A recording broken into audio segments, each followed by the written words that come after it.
Welcome to Anatomy and Physiology 1. This semester we're going to be covering all sorts of different topics to give you a great foundation of anatomy and physiology. And we're going to start our journey with Chapter 1, just learning the basics of the organization of the body, and then we will get into more complex processes as we progress. At the beginning of every chapter, you will notice that there are these things called learning outcomes. And learning outcomes are basically your goals for the end of the chapter. So after we go through this entire video, you should be able to understand and explain all of these learning outcomes. And this is going to be a great platform or starting point for your studying for your upcoming exams.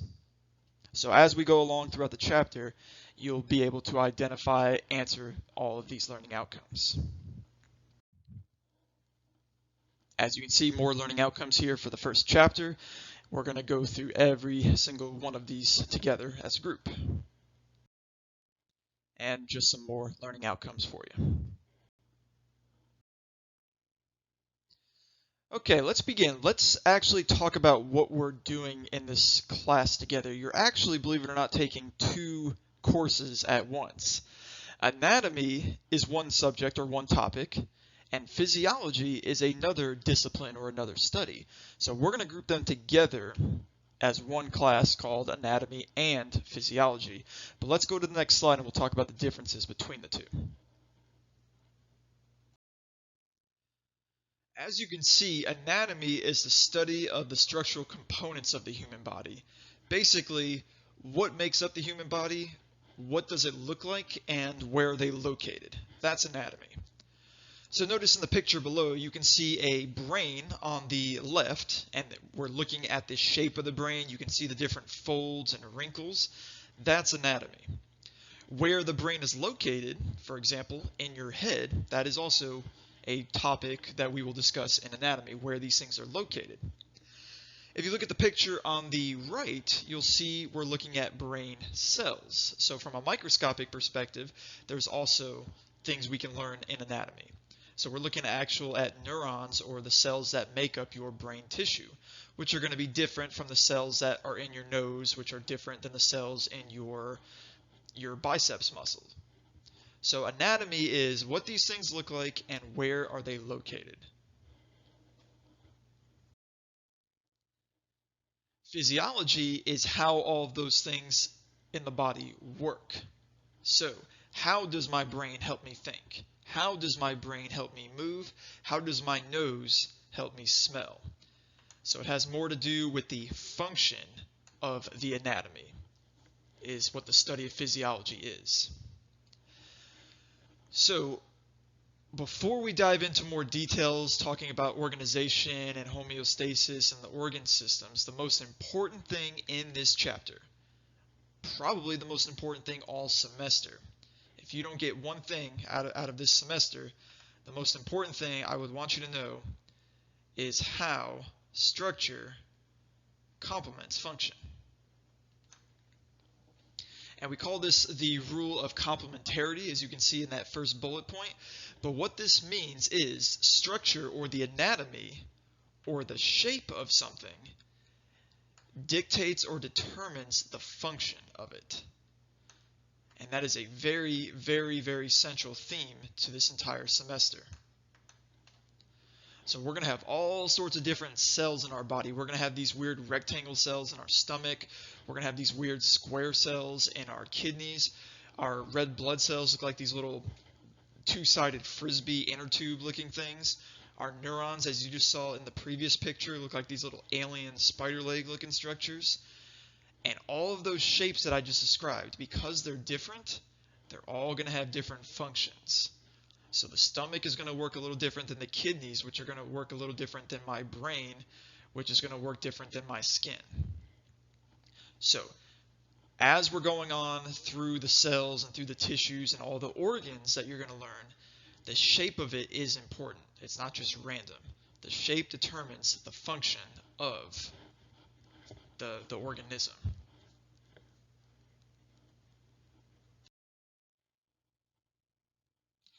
In section 2, we're going to be talking about the structural organization of the human body, and this is how we're going to actually group our studying for the next several chapters. We're going to start from the basic structural organization and just work our way up until we're at the more complex organ systems.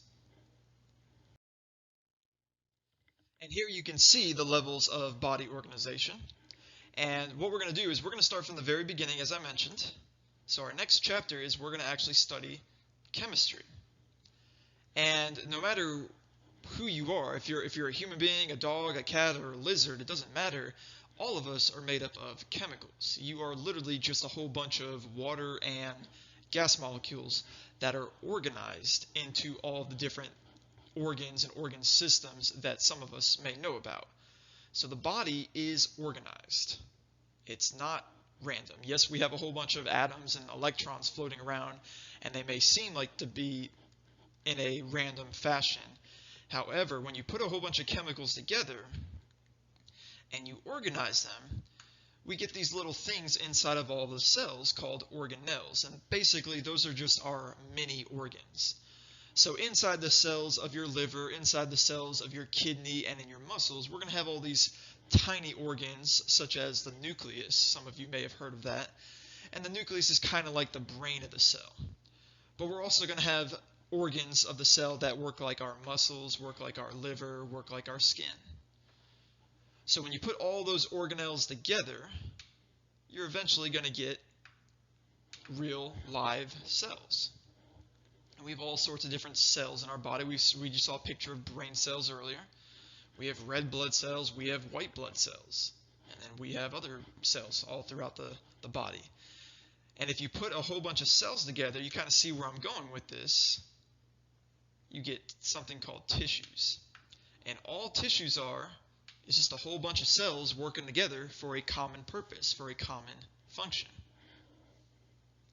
And then we continue the trend. You put a whole bunch of tissues together, you eventually get our organs.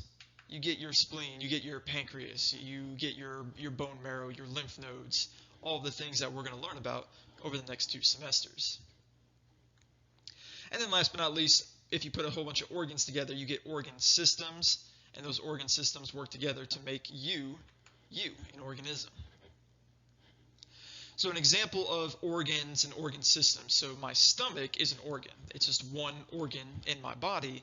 However, it's part of something much bigger than just the stomach, right? The stomach is connected to the esophagus, my food tube. And then as the food goes into the stomach, it's eventually going to go into the small intestine. And the small intestine takes it elsewhere. And all of those structures I just mentioned are part of the organ system called the digestive system.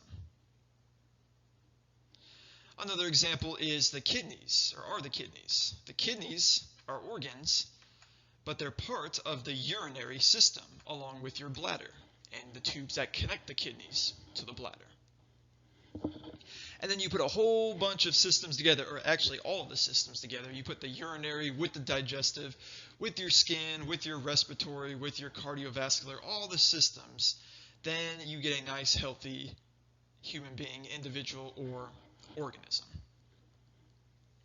So make sure that you can pick out these different levels of body organization. For example, if I say a white blood cell would fall under which of the following categories, well, in the name it says white blood cell, right? So therefore it would have to be some type of cell. If I say carbon dioxide, which is a very, very important gas in our body that we have to have a little bit but not too much of, we have to get rid of it after every breath pretty much, that's considered a chemical, right? It's carbon and then mixed with a couple oxygens. If I were to say my endocrine system, which is a whole bunch of different organs and glands that secrete hormones, that would be considered an organ system. So you can kind of play with different examples throughout the body. If you look on the picture on the right, you can see this pyramid and how we start really, really small with our chemicals, and then they can eventually build into cells and tissues and organs, and then the entire human body. So be able to put this together in order and be able to understand or pick out examples of these. And like I mentioned earlier, this is how we're going to work in our study together. Basically, we're going to start chapter 2 is chemistry, then we're going to build in the cells. Chapter 4 will be tissues, and then we'll get into our organs. And here are the 11 organ systems that we're going to be studying together over the next 2 semesters. And yes, I said 11. I know that there are 12 pictures on this slide. I will explain that at the very end. But what you want to know for this introductory chapter to start off the semester is basically a main function of what these organ systems do. As we get into the individual and specific chapters, you're going to learn that your skin does a lot of cool things. Your bones aren't just stuff that holds your body weight up. They do a lot of very neat things along with your muscles and everything else. But for right now, I just want to have an elementary understanding for this beginning chapter. So let's dive in, and I know the pictures are really small. You might have to zoom in as we're looking through this. I'm just going to start at the top and just work our way left to right and kind of give you a big function for these organ systems. The first one is called the integumentary system, and that's a fancy way of saying your skin as an organ system, along with the hair and nails and everything else. So as I mentioned, the skin, very important.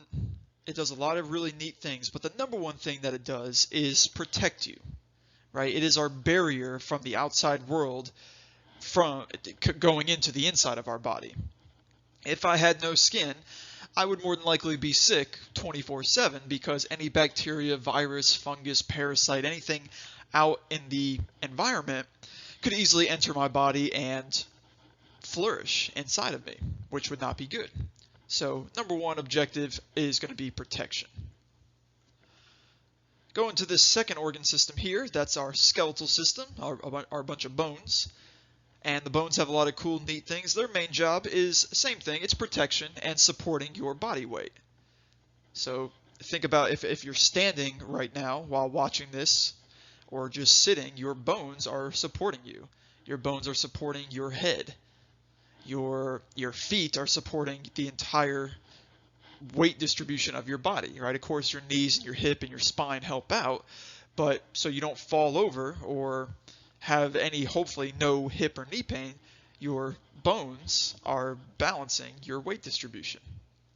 So they support you. On the next one, we have the lymphatic system, and the lymphatic system is just a division of the immune system, or it's a part of the immune system. And we know that the immune system keeps us healthy, right? It keeps us from getting sick, so you can also say protection there.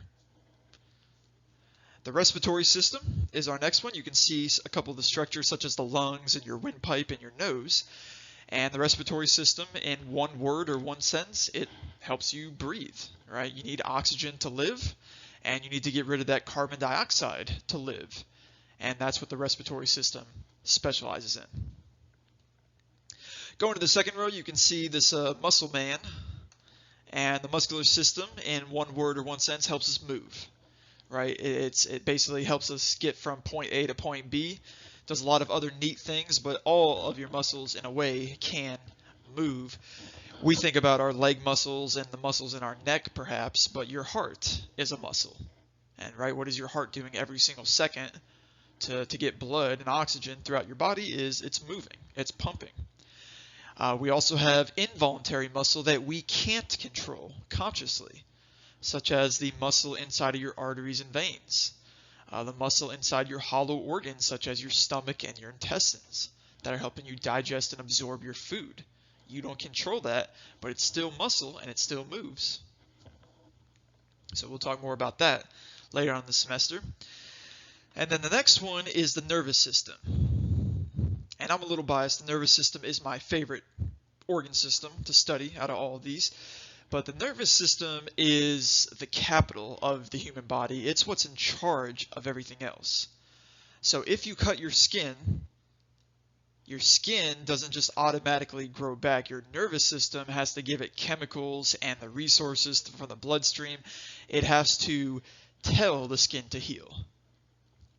When we grow new bone tissue, or when you break a bone, You go to the doctor's office, they put a cast around your arm, and then they charge you a lot of money, right? The doctor didn't heal your bone, nor is the cast healing your bone. What is healing your bone, believe it or not, is your nervous system, telling the bones to heal. The nervous system is very intertwined with the immune system. The nervous system is what's telling your lungs and your diaphragm to help you breathe every 3, 4, 5 seconds. And your muscles are absolutely paralyzed unless there's a nervous impulse, unless there's an amount of electricity from the nervous system to the muscle telling it to move. And then you could see all the other organ systems, the digestive system, the urinary system. You get where I'm going. All of these are controlled by your nervous system. So this is what's in charge. This is what's keeping you alive right now, is the nervous system. And we'll spend a good 3-4 chapters just on this one organ system later on. But after the nervous system, you can see the digestive system. And the digestive system is pretty self-explanatory. What's the goal? Digestion, right? Which all that means is breakdown of food things, food products, or liquid products for that matter too.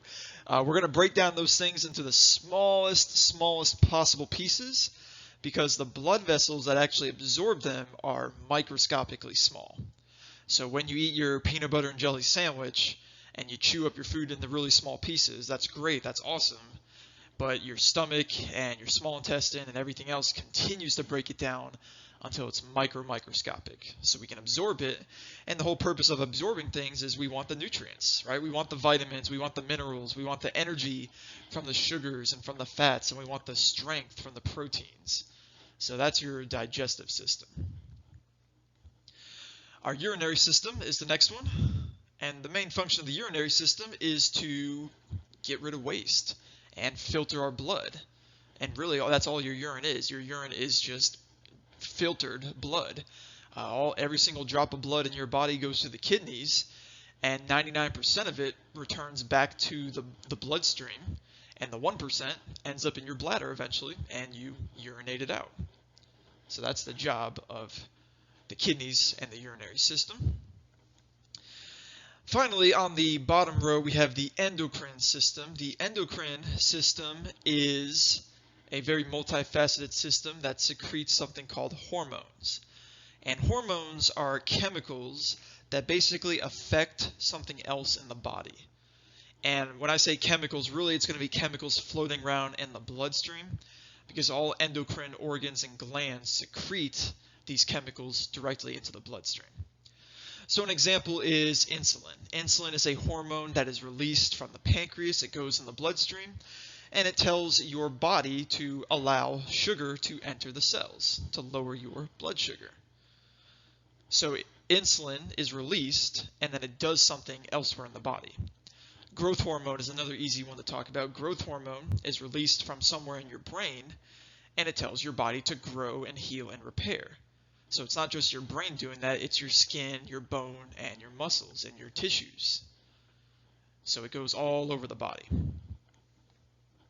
Next is the cardiovascular system. The cardiovascular system includes the heart and all of the things attached to the heart, the arteries and the veins and all the vessels all throughout the human body. And basically this is just a big circulatory system, or a big highway system, making sure blood can get from point A to point B all over your body. Getting the good stuff to your tissues and getting the bad stuff eventually to your kidneys, liver, and lungs to process and possibly get rid of. And then last but not least, we have the reproductive systems. And this is why we have 12 pictures, because we know that males and females are built a little differently, right? It's still considered one organ system, though. If you're a guy, you have the male reproductive system. And if you're a female, you have obviously female reproductive organs. But they are nevertheless a system. And their job, if you were to describe it, would be to reproduce, exactly, make babies, right? Now, does it do other neat things? Yes, of course. But that is what the reproductive system's main function and main goal is. We'll talk more about how that works next semester. So, once again, in summary, these are the 11 organ systems. Make sure that you kind of have an understanding of what all of these do. And what you're going to find out as we study throughout this semester is they're all interlinked. They're all intertwined. They don't work by themselves. Yes, I mentioned that the nervous system controls them all, but your muscles, in order for your muscles to move, they have to be attached to your bones. So the muscles don't work separately from your skeletal system. The endocrine system that secretes all those hormones, it needs a pathway or a highway to send those chemicals, which is the cardiovascular system. And the cardiovascular system pumps the blood, but it needs oxygen in order for the muscle to work, so that's the respiratory system. And all of these work together. All 11 are constantly interlinked together. It's one big organism. So as we study, we're going to break them up into different systems, but please know, just big picture, that everything's one big unit. It's like your car, right? Yeah, you have the muffler, and you have the engine, and you have the transmission and the brakes. But if you take one of those away, the thing's going to break down. It's not going to work really well, if at all, right? So these are the parts to your car on this slide, and all of them together, they have to work together to make your car get you from wherever you're going to, or wherever you're from to wherever you're going. So let's move on and talk about what keeps these things alive, or the characteristics of life. Let's move on to the next section where we talk about the 6 different characteristics of human life.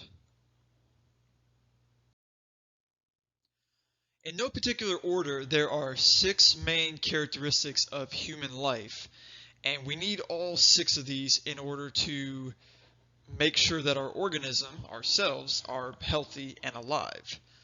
So first on your list is, you can see, organization. The body needs to be organized in many different ways. First off, we talked about our skin being our main, or our first line of defense, our main protector. And that's a really great example of this organization. We need to separate what's inside our body from the outside world, with all the bacteria and viruses and bugs that can affect us. However, when we dive deeper into this course and into the anatomy, we're going to learn that a lot of different body parts, organs, cells, tissues have their own unique compartments. And yes, the heart is in between both lungs, but we need to have them separated. We need a heart cavity for the heart, and we need a lung cavity, or a space for the lungs, for the respective lungs. So organization is going to be very, very important to make sure that these cells are not only separated, but that they can work together and function together to keep us healthy. The second characteristic of human life is metabolism. And for a lot of us, metabolism, we may have heard of different definitions and possibly incorrect definitions of metabolism growing up. What metabolism actually is a combination of 2 processes that involve our everyday life. One process is something called anabolism, or anabolic reactions. And what that means is building. So as you can see in the picture below, what we have are these little tiny pieces of food. Let's just say they're sugars, for example. And what our body likes to do is build them into much more complex structures. And that's why we eat. Once again, we break down our food and we absorb it so we can build things. If we eat a lot of protein, we're going to build new muscle tissue, new tendons, new ligament tissue, new bone tissue. So anabolism is the ability to build. Now, as I mentioned with our food, though, however, before we build things, we need to break that food down to its smallest components, so those little tiny blood vessels in our body can actually absorb them. And that's what catabolism is, or a catabolic reaction. So it's taking large things, such as food, and breaking them down into their smallest components. And your body is doing a combination of these 2 processes, anabolism and catabolism, 24/7. Your bones are constantly breaking down and rebuilding. You don't have to break a bone to actually make your bones remodel or reshape. Every 7 years, you have a brand new skeleton. How is that possible? Well, over the course of 7 years, your body is breaking down bone tissue and then replacing it with new bone tissue. Every 5 to 6 weeks, you have a brand new skin on the outside of your skin. And that's why when you go and get suntanned, or there's a scab or something, give it a month or 2 and it changes, it goes away, right? Every few minutes, you're making new stomach lining cells to prevent ulcers, to prevent your stomach acids from eating your organ tissue from the inside out. So that is what metabolism is. It's a combination of building and breaking. Now, yes, some of us are very, very good at building compared to breaking. So we can put on muscle very, very easily, or we can gain weight very easily. Some of us are more equipped for catabolic activity, where we can eat a lot of food and break it down easily, or we have a hard time keeping weight on, or unfortunately your body breaks things down too quickly, such as osteoporosis. So not all of this is actually good. Sometimes your body is breaking down too much bone tissue too fast to where your bones actually become weak. So a big theme that we're going to get to in just a little bit is balance, and a lot of your processes in your body has this kind of building, breaking, building balance to maintain a normalcy in your body. So that is the definition of metabolism. In the next chapter, we're going to dive into a little bit more detail. We're going to add a few more terms, and we're going to talk about the importance of water in these several reactions. Other characteristics of human life include responsiveness and movement. We need to be able to respond to our outside environment. And anything that changes, anything that causes the body to be aware of something, whether it's inside the body or outside the body, what that's called is a stimulus. So, for example, from inside of the body, if I eat something and it kind of gives me a little bellyache, or I'm really, really, really full, that is a stimulus. That is something that is happening inside my belly, and it's telling my brain, hey, I'm really, really full, or my stomach is upset. But there's also stimuli that come from the outside of your body that are constantly affecting you. For example, a very loud noise sends sound waves to your ear, and it affects your everyday life. A bad smell, a good smell, a bright light in your eye. All of those are considered stimuli, or singular is a stimulus. So, in order for our body to be able to adapt and to make changes and keep everything in normalcy, we need to be able to respond to different stimuli. For example, if you shine a really, really bright light in my eye, that's kind of dangerous. That can actually destroy or hurt my vision. So there has to be some type of response to that. And your response is your brain protects your eyes, right? You either blink or squint, or you put your hands over your eyes to protect you from that light, right? Another response to a stimulus would be, say that you step on something very, very sharp. You're in the middle of the night and you're trying to get some water, and you step on a sharp tack or a nail or a toy on the floor. Your response is to jerk your foot up really, really quickly. And the reason why we do that, it's a reflex, but it is a response so you don't further injure your body. Because if we just didn't withdraw, we'd step on it even further and we continue to damage tissue. So everything that happens to our body, every stimulus, is generally going to initiate some type of response in our body. And you can see the picture down at the bottom of the screen where these two people are riding in it looks like a desert environment. And there's several different stimuli in this area. One, that bright light, that sun that I mentioned. But two, generally speaking, during the day, those deserts get really, really, really hot. So they need to be able to protect themselves. One, they need to be able to sweat. That's a response to hot weather, to cool their bodies down. But two, if you notice their clothing, they're pretty much covered from head to toe. And that's to protect them from the damaging, harmful effects of the sun rays, of the ultraviolet radiation. So we need to be able to respond to different stimuli to make sure our body doesn't break down. The fourth characteristic of human life is movement, and basically motion is lotion, or movement is healing. And a lot of times the more you move, as long as we don't overdo it, it is good for your body. And generally when I say that, I'm talking about skeletal muscle, right? I'm talking about exercise and working out and that kind of thing. But your individual cells move. As I mentioned, your blood vessels are helping your heart, along with the pumping action, move blood cells all throughout your body. Your stomach and your intestines have to move. They have to squeeze down on that food to further break it down and move it from A to B.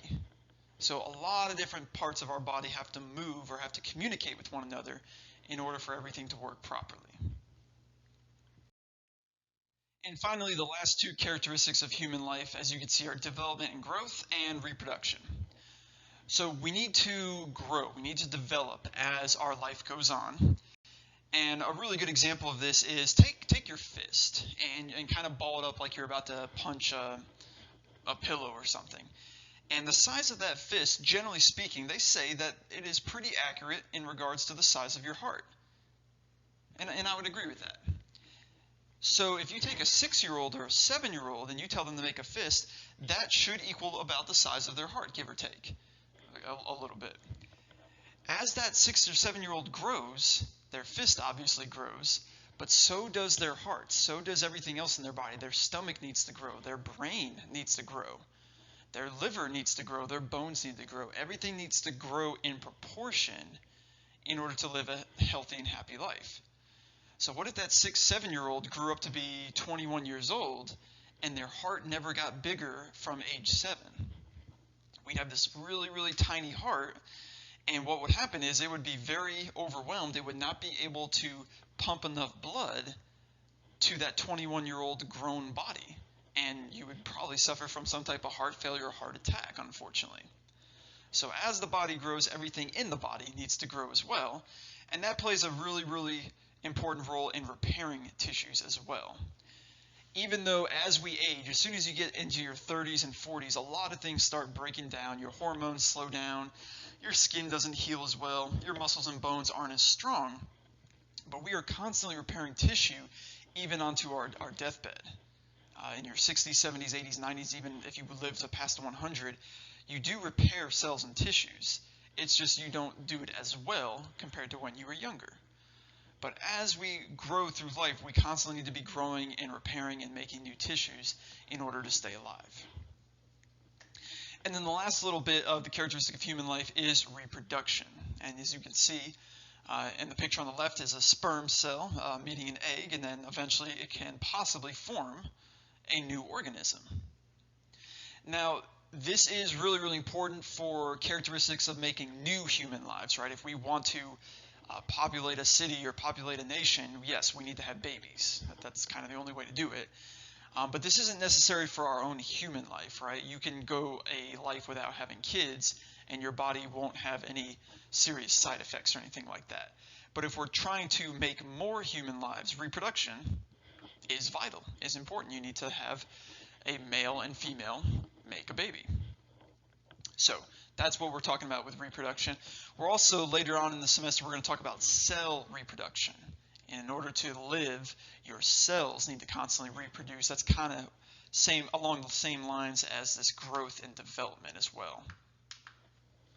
Right? Our stomach needs to make new cells all the time. Otherwise, our stomach acids would wreak some serious havoc inside of our bodies.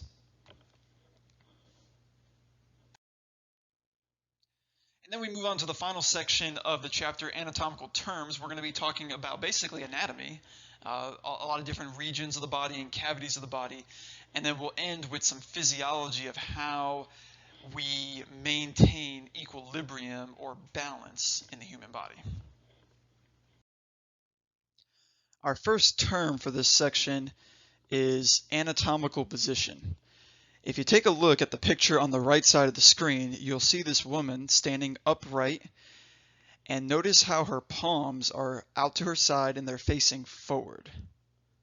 So you can see a side view and of course the anterior or the frontal view of her. And this position, standing straight with the palms out to the side and facing forward, is what we call anatomical position. And this is going to be very, very important because all of the terms that we're going to learn for the rest of the chapter are going to be referring to where we're at in anatomical position. Now, there is one unique situation or one unique scenario where we're going to still maintain anatomical position, but we're going to just add a few different terms. However, we all need to be on the same page. We all need to have this universal language when we're describing locations or anatomy with the human body. So let's just pretend, hypothetical situation, let's just say that we are in the operating room. I am the nurse and you are the surgeon, you are the doctor. And we have this person lying on their back and we're doing an appendectomy. We're taking out the appendix. So I'm on one side of the table, you're on the other side of the table opposite of me. And I'm assisting you in the surgery, and you tell me, okay, we need to move this structure left, or we need to move this instrument a little bit to the left. Okay, no problem. I'm going to move it to the left. However, my left is your right if you're standing on the opposite side of the table, right? So we're doing this delicate surgery where we don't want to create any excess scar tissue. We don't want to nick an artery or a nerve and injure the patient. And something as simple as me going left when you thought I was going to go right could really throw the entire surgical process into chaos. Same thing, if you tell me up, I don't know which way up is. Is up towards you? Is up towards the head? Is up towards the ceiling? What are you talking about? So to avoid those scenarios, we have this universal language where these terms, no matter what your orientation is, whether you're standing across from each other, whether you're hanging upside down, these terms never fail. And for the most part, when we reference all of these terms, we're always going to be using anatomical position. So standing upright, hands to the side, palms facing forward. Before we actually dive into any of the directional terminology, let's just get some basics down real quick. You can see once again the universal standard is anatomical position. And if a patient is on the surgery table, for example, so they're lying on their back and their face is facing up towards the ceiling, we call that the supine position. So we're going to start using more technical scientific terms. Instead of saying face up, we're going to say supine. The opposite of supine is prone. For example, if you're lying down and getting a massage and your face is facing the floor, you are now in the prone position. And then at the bottom of the screen, you see these two terms, ipsilateral and contralateral. Ipsi means same. So, for example, say that we're in some type of accident, unfortunately. And let's say I was in a skateboarding accident and I fell and I injured my right shoulder, scraped up my right hand, and let's say I scraped up my right lower leg as well. All of these injuries occurred on the same side of my body, so these are what we call ipsilateral injuries. And then contralateral would simply just mean opposite. So let's say I was in another skateboarding accident. I don't skateboard, by the way, but just saying. Let's say I injured that same right shoulder and scraped up my left hand and maybe a little bit of my abdomen.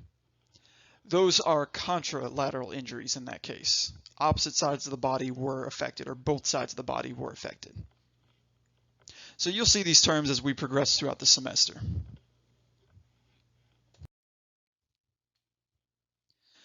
We also need to understand body regions. As you can see in the picture on the right, there are a lot of different regions, and we can be very, very specific. Eventually, when we get to the skeletal system and the muscular system, we will pretty much learn all of these terms in the picture. But for right now, in Chapter 1, we just need to hit the big spots, the highlights. And as you can see, big highlights kind of in the middle center portion of the body. What we call this is the axial portion of the body. And there's some big things that you need to know. For example, the word cephalic is always going to refer to the head. The word cervical is always going to refer to neck. So this includes everything in your neck. It's not just the vertebrae in your neck, but it's also the muscle in your neck. You have cervical muscles. All the structures in your throat area is in the cervical region. Your skin on the outside of your neck is part of the cervical region. Then as we move downward, or what we're going to call inferior in the body, we have the thoracic region. The thoracic region is basically anywhere where you have ribs. So this kind of whole section right here in black would be the thoracic region, also highlighted here on the right side.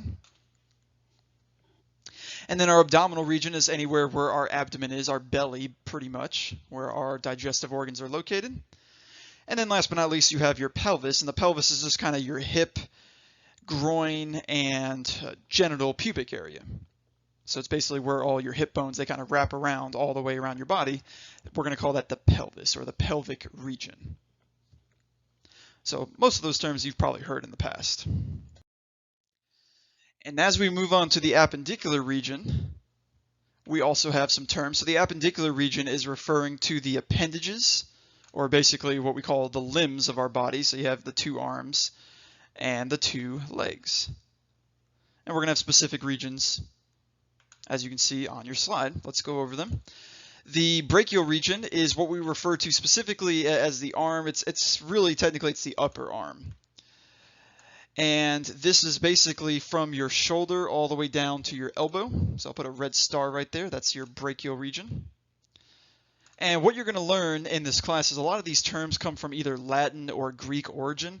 And the structures inside of these regions tend to be related to their names. So for example, the big muscles in your upper arm, in your brachial region, are called the biceps brachii and the triceps brachii.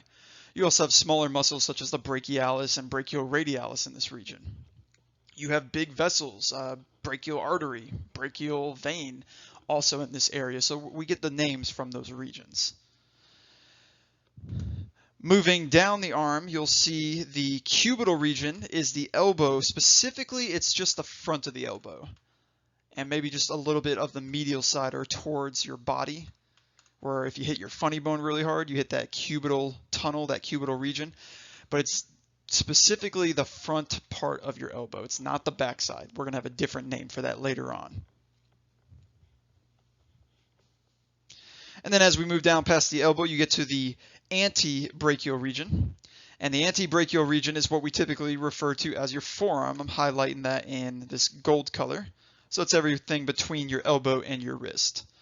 So we're not really going to use the term forearm anymore from this point. We're going to use this term antebrachial. Then we have our wrist. Some of you may have heard of this term for the wrist before, the carpal region. If anybody ever has carpal tunnel, right? They have some inflammation or compression in their wrist affecting some fingers, maybe some numbness, tingling going on. And then if you skip ahead down towards the very last part of the slide, you'll see that the fingers, and the toes for that matter, are called the digital region, or just known as digits. Moving down to the lower limbs, we have the femoral region. The femoral region is what we typically refer to in layman's terms as the thigh, but you all are future scientists and healthcare professionals. So highlighted with this green star is going to be the femoral region, and that's the term we're going to use from this point on. We're not going to really say thigh anymore. And this is the region basically between that hip groin area all the way down to your knee. And same thing, it's going to have a lot of terms that are related to this region. For example, the big muscles are called the rectus femoris, the biceps femoris. You're going to have a femoral nerve in that area that helps you feel. Also, the largest bone in the body is in this area. It's called the femur bone. So kind of makes sense. Next term, very important, is the popliteal region. This is similar to that cubital region.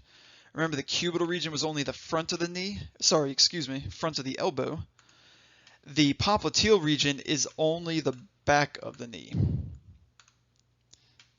So circled in blue on this picture on the right.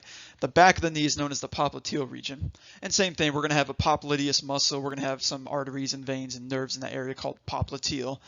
But this is only the back. The front part is where your kneecap, your patella is, so we call that the patellar region. Then we talk about the lower leg, and the lower leg is known as the crural region. And to be honest with you, in a hospital or clinical setting, you're probably not going to see this word crural. You're generally just going to say leg or lower leg. If anybody breaks the bones, the tibia, fibula bone in that region, they're just going to say you have a tib-fib break. They're not going to use the word crural generally. But just for reference, the more you know. And then last but not least, our ankle region. Instead of calling just like the wrist, it was carpals, the ankle is tarsal. So that's this region that I'm currently highlighting in purple. And then once again, the toes are known as the digits. So make sure you study these terms. Make sure you know that the cephalic region is the head, the rib area is the thoracic, your wrist is known as carpals, the back of your knee is known as the popliteal. And the best thing I would recommend is flashcards to help you remember this. Okay, so now that we know what anatomy is, now that we know what anatomical position is, and now that we know several regions of the human body, we can now move on to the directional terminology. And not to scare you or intimidate you or anything, it just takes practice, but this is generally the hardest part of this first chapter for most students, based on what I've seen in the past. And it's really just because they're new terms and you kind of have to apply your knowledge of the anatomy to use these terms correctly and accurately. So we're going to take these terms, and they're grouped in pairs, so they're basically opposites of one another. You see this first pair is superior and inferior. Superior is going towards the head, inferior is going opposite of the head towards the feet. And then same thing, anterior and posterior. They're always going to be opposites. But what confuses students is that a lot of the times these terms can be used interchangeably or at the same time when describing different terms. So let's define these, and then I'll show you some examples. We'll do some practice with it. But really, at the end of the day, it just takes practice to get this down. So let's look at superior and inferior first. Superior refers to anything going towards the head. So once again, in our surgical hypothetical situation, we don't use the term up, because based on our orientation, up could mean a lot of different things. If we say superior, no matter where we are near that surgical operating table, we have an idea that superior is going towards the head. So we can say that the head is very superior in the body. We can also compare different regions of the body. For example, I can say my nose is more superior than my belly button. So I'm taking two anatomical terms, my nose and my belly button, and then I'm using the directional terms to describe their relationship. My nose is closer towards the head or towards the top of the head compared to my belly button. And then the opposite of superior would be inferior. And inferior is simply just going towards the feet. So same thing, we can say, for example, the knee, or let's be more specific, the back of the knee, the popliteal region, is inferior compared to my chin. And that makes sense, right? My knee is a lot closer to my feet than my chin is. So you can say the knee is inferior to the chin, or if you flip it, you can just say the chin is superior to the knee. So this is basically our fancy way of saying up towards the head or down towards the feet. Let's move on to our next pair, anterior and posterior. Anterior is always going to be referred to the front side of the body or more in front of something else. So for example, let's say my belly button once again. The belly button is anterior to the spine, right? Because the spine is in the back of the body. Another thing you can say is your chin is anterior to your ears, because the chin is further in front of your ears. The ears are more towards the back of your head. Now, another term for anterior that's interchangeable is called ventral, or is known as ventral. And you're really not going to see this term until we get to the nervous system, when we start talking about the spinal cord and the nerve roots and all that. Instead of using anterior, we'll generally use this term ventral. But for right now, for the next 3 modules, we can just stick to anterior. So the opposite of anterior is posterior. And as you can see, it's just going to be towards the back. So I can say my shoulder blade, my scapula, is posterior to my sternum, my breastbone. Right? My scapula is in the back of my body, my sternum is in the front of my body. I could say my gluteal region is posterior to the nose. All right, the nose is in the front of my face, gluteal region is in the back part of your leg region, your femoral region. kind of where the spine meets that femoral region, if you will. And same thing as anterior and ventral. Another example of this is dorsal, or another way of saying posterior is dorsal. So once again, with the nervous system, when we get to the spinal cord and nerve roots, we're going to use the term dorsal. Dorsal nerve root, dorsal ganglion. It just means posterior, back. So with these terms, as I was comparing different parts of the body with the drawings, I really, honestly, I just made that up on the top of my head, comparing the glutes to the chin and the nose to the ear and the shoulder blade to the sternum, the belly button to this. It's really just top of my head. You can do that too, and that's how you should study for your exam, is pick two random parts of the body and compare them. Now, where students get confused is where there can be more than two answers here. Now, of course, on a multiple choice test, we're only going to give you one answer. It's going to be the best answer, or choose the best answer. But let's say, for example, I give you the nose compared to your spine. Well, that's a bad example. Let's do this. Nose compared to shoulder blade. How about that? So, what would your answer be? The nose is superior to the shoulder blade. I would agree if you said superior. That is an awesome, perfect answer, because the nose is closer to the top of the head. It's closer to the top of the body. But another answer you could have used was anterior, right? The nose is in front of the shoulder blades. Shoulder blades are in the back of the body. So both of those answers are correct. And I think that's where students kind of get intimidated or bogged down with this information, is that we're using, our bodies are three-dimensional. So what we're doing is we're using these terms in three-dimensional terms. You have basically up, down, left, right, and then front and back.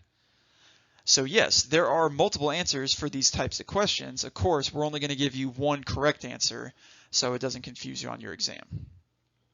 Let's move on to our next pairs of terms and continue with directional terminology. So our next pair is medial and lateral, and this is basically that remaining dimension. We kind of have up, down, front, and back, and this is more going to left and right in regards to our body in anatomical position. So let's do this. Let's say, let me draw a line right down the middle of the body. So this woman, I'm gonna kind of slice her face right down the middle, go right down the sternum, the belly button, the pubic region, and kind of between her legs. That red line, anything touching that red line, is in what we call the midline of the body, or is the most medial part of the human body. So medial is referring to middle, or that midline I just drew. Anything going away from that midline is what we're going to call or refer to as lateral. So same thing, we can kind of compare these terms. I can say my chin is blank to my ears. And yes, you could say anterior, right? You could also say inferior. Your chin is below your ears. But in regards to these terms, medial and lateral, your chin is right in the middle of your face, while your ears are out to the side. So therefore, your chin is medial to your ears. If we were comparing our elbow to our belly button or our bladder, you can see that yes, there could be a couple extra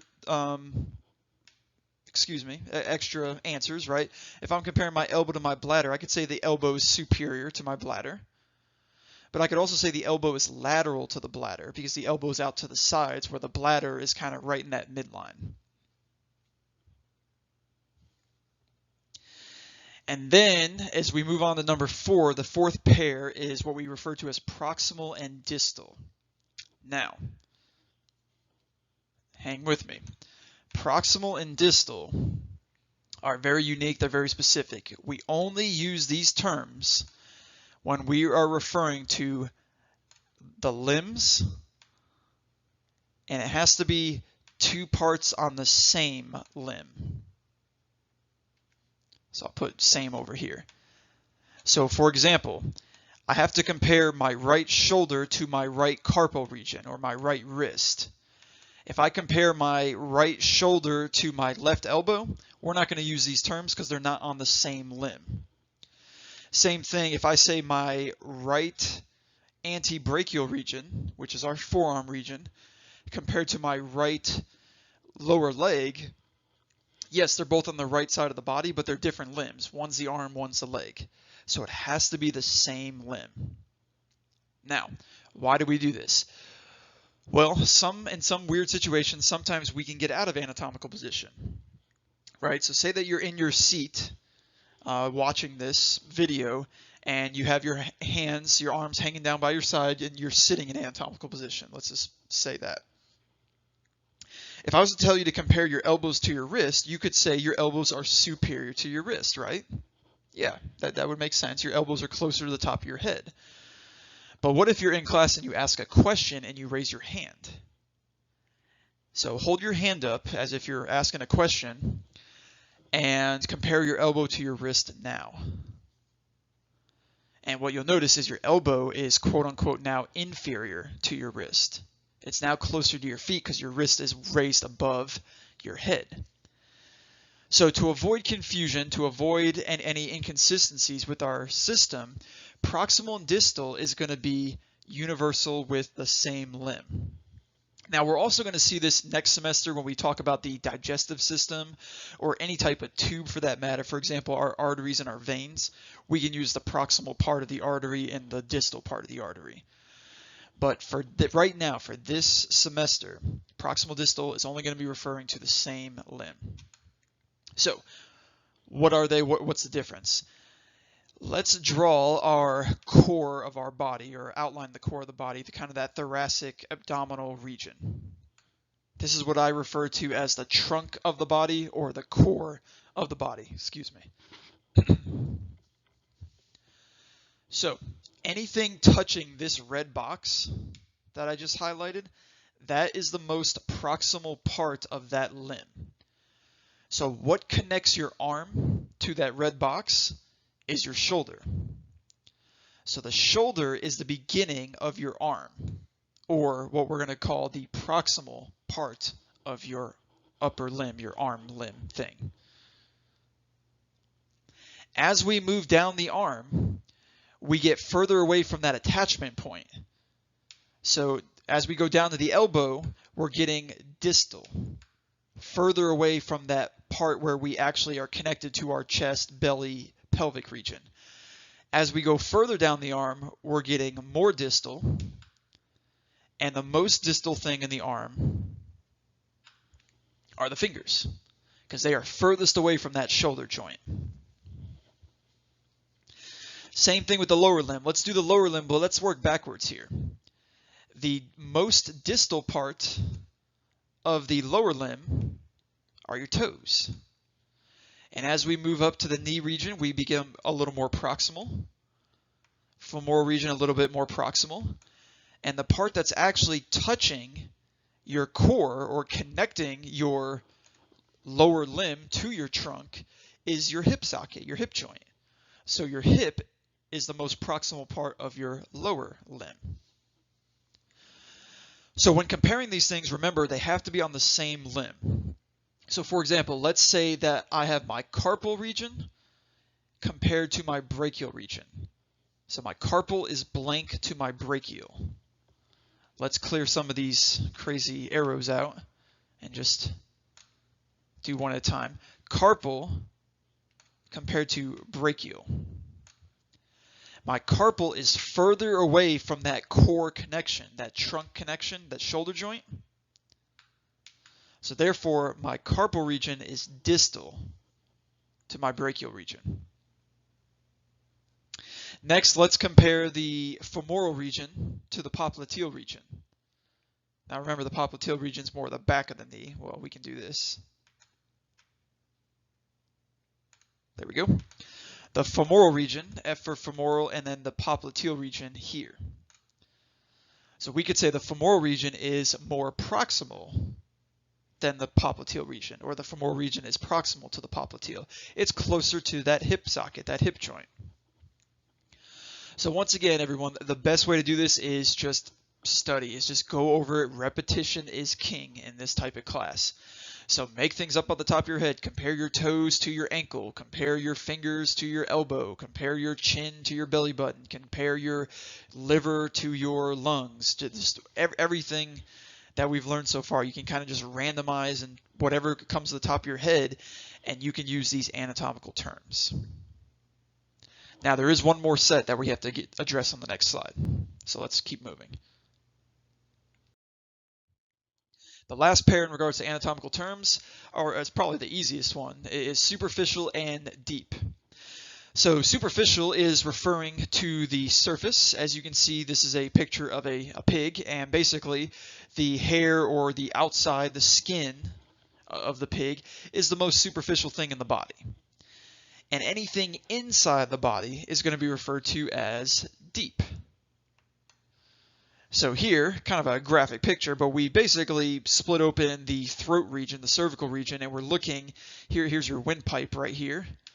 And we're looking at your thyroid gland here. Here's kind of your throat hole, basically where your mouth and your throat kind of meet in this region. So this is deep inside the body, right? We're cutting open a lot of structures. You had to remove skin, you had to remove fat, you had to remove muscle to see this picture. So superficial and deep. If I was to compare my lungs to my ribs, right? My lungs are deep to my ribs because my lungs are inside of my rib cage, right? My ribs protect my lungs. Or if I was to say my teeth compared to my tongue, or let's make it a little easier. Let's say lips compared to tongue. My lips are superficial to my tongue. My tongue is inside my mouth. My lips are kind of the outer portion of your mouth, right? So superficial, near the surface, deep inward. Now that we've covered the directional terminology, we can move on to the body planes and sections, or as I call them, body cuts. So we are three-dimensional beings, and therefore we can arrange the body or look into the body in 3D. And a lot of times you'll see this with an X-ray, CAT scan, MRI type feature. Say that I have, or you're suspecting that I have colon cancer. Well, yeah, you can do a blood test and you can take a case history and ask me questions about my symptoms, or you can just go inside my body and take a picture of my colon, right? And how you would do that is literally just take a plane or a section of the body so you can examine the colon and not everything else. So you'd have to remove the skin, you'd have to remove my muscle, you'd have to remove, for example, the bladder that's going to be in the way of my colon, and then you can zoom in and see what we're actually trying to focus on. So there are three types, as I mentioned, 3 dimensions, so there are 3 types of planes and sections. And the first one in no particular order is called the frontal plane, also known as the coronal plane. And you can also say frontal section or coronal section. You can also say frontal cut or coronal cut. And what this cut is going to do is separate the body into a front portion and a back portion. Or, as we just learned with our directional terms, an anterior and a posterior part. And I just use that example with the colon, but say that we have a rotator cuff thing. Say that we need to look inside the shoulder. I can set up the MRI machine to take a cut of the shoulder so I can see inside the shoulder. I can separate the shoulder from a front half and a back half and look directly into that shoulder area to see what's wrong with the patient. So this plane kind of goes up and down, if you will, to separate the front and back sides of the respective parts of the body. The next plane is a transverse plane. And a transverse plane is going to go in this direction. I'll do this in purple. And it is going to create an upper and a lower half of the body, or as we learned, superior and inferior. So say that I need to examine somebody's brain, and we want to look into their cranial cavity, their brain area. What we can do is we can put the MRI or the CAT scan beam in a transverse orientation, and that way we can actually look into the person's brain. What if you tore a meniscus or an ACL in your knee? We can actually draw the beam right on the knee, and when we take the pictures, we will actually get a bird's eye view looking up or down into the knee to see what ligaments or what structures are damaged. So recapping the slide, the frontal coronal planes separate the body into a front and back portion, or an anterior-posterior portion. The transverse planes separate the body into a superior and inferior portion. So we have anterior-posterior, we have superior-inferior. The last thing we need to cover is going from left to right, or as we learned, medial-lateral. So that's what we'll cover on the next slide. So the final plane or section is called a sagittal section, or a sagittal plane, sagittal cut. And what that's going to do is it's going to cut the body into left and right sides. So the plane is going to go kind of straight down the body, and instead of a front and back, it's going to be a left and a right. Now there are different types of sagittal planes, as you can see in your bullet points in your notes. A mid-sagittal plane would be a line going directly down the middle of the body to create equal left and right sides. So draw a line right down the middle of your face, right down the middle of your nose, your chin. It'll go through your breastbone, through your belly button, and we're going to have completely equal left and right sides as a result. A parasagittal cut or plane or section would simply be off to the side. So say that I have a wrist injury and I need to take a look at the wrist or the carpal region. We can draw a line like this to take a look at the thumb side of the wrist versus the pinky side of the wrist. And because that's not directly in the middle of the body, we're going to have unequal sides. And therefore we call it parasagittal. So mid-sagittal would be very good at looking for something that's directly in the body. For example, if you want to look at your spinal cord should be right in the middle of your body. So a lot of times we can take a sagittal section of that and then kind of spin it and turn it laterally so you can actually see the whole structure. But a parasagittal is going to be more associated with the limbs, your shoulders, your elbows, your wrists, knees, hips, ankles, those kind of things.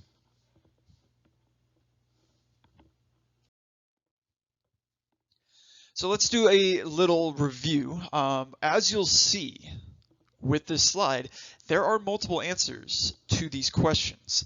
Now on your exam, where it's going to be multiple choice, we're only going to give you one actual answer choice that makes sense. The other three are not going to be correct. But this is a really, really good exercise for review purposes to show you that, yes, something can be anterior to something, but it can also be superior. So what you want to do, you should probably pause the video and try to answer these on your own. I'd strongly encourage you to do that and answer all the possible choices. So the forehead to the nose, and go through all of them. Let's say, is the forehead superior to the nose or is it inferior? Okay, write down your answer. Is the forehead anterior or posterior to the nose? Okay, write down your answer. Is it medial, lateral, or does that not make sense? So you should have multiple answers here. But once again, on your exam, only one is going to make sense. So take some time, pause the video, answer these 7 questions, and then when you're ready, you can hit resume, and we will go over these answers.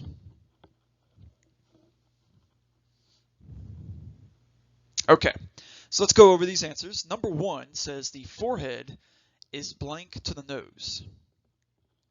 Now, the most obvious one that I think of is the forehead being kind of the top portion of your face, superior portion of your face, and the nose kind of being more so in the middle. So probably the best answer here is superior. But there are other possible choices. For example, my forehead is kind of flat and I got a really, really big nose. My nose kind of sticks out pretty far. So I could possibly say that my forehead is posterior to my nose because my nose is really anterior. It sticks out.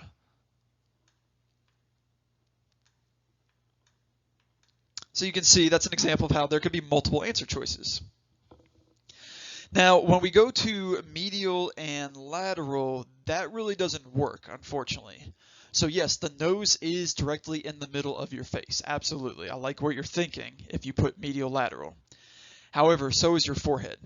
Your forehead encompasses a very large portion of your face, and there is a portion of your forehead that is directly in line with your nose. So that makes the nose not exactly medial to the forehead. And because the forehead is also in line with the nose in the middle part of your face, it's not exactly lateral either. So we don't really want to be using those kind of terms. So superior is the best answer, posterior also a good answer. And that should be it. Let's move on to the next one. We'll talk about an organ here. The heart is blank to the sternum, and the sternum is also known as the breastbone, but you'll have to know it as the sternum. So, what'd you come up with? A very, very good answer is, well, your sternum protects your heart, right? You can actually feel your sternum, and your sternum and ribs are in front of your heart, and therefore your heart is posterior to the sternum. Awesome, that makes sense. Another thing you can say is the heart is deep to the sternum, right? The heart is inside of our body, or at least deeper inside of our body, where the sternum you can easily feel. Skin and then not a lot of muscle in that area. It's just pretty much bone. Feel the middle of your chest. You can feel bone very, very easily. So the heart is deeper inside of the body, protected by the sternum. Now, a lot of you probably put lateral, and I love what you're thinking. That's great because the heart is a little shifted. It's not directly in the middle portion of the chest cavity. But once again, similar to the forehead and nose dilemma is, well, the heart is in the middle of the chest cavity, and part of the right side of the heart is on the right side of the sternum. It's just the majority of the heart is a little tilted off to the left side. So medial lateral, not exactly the best choice. If we're talking about a specific part of the heart, such as the left ventricle, yeah, then you can absolutely use the word lateral.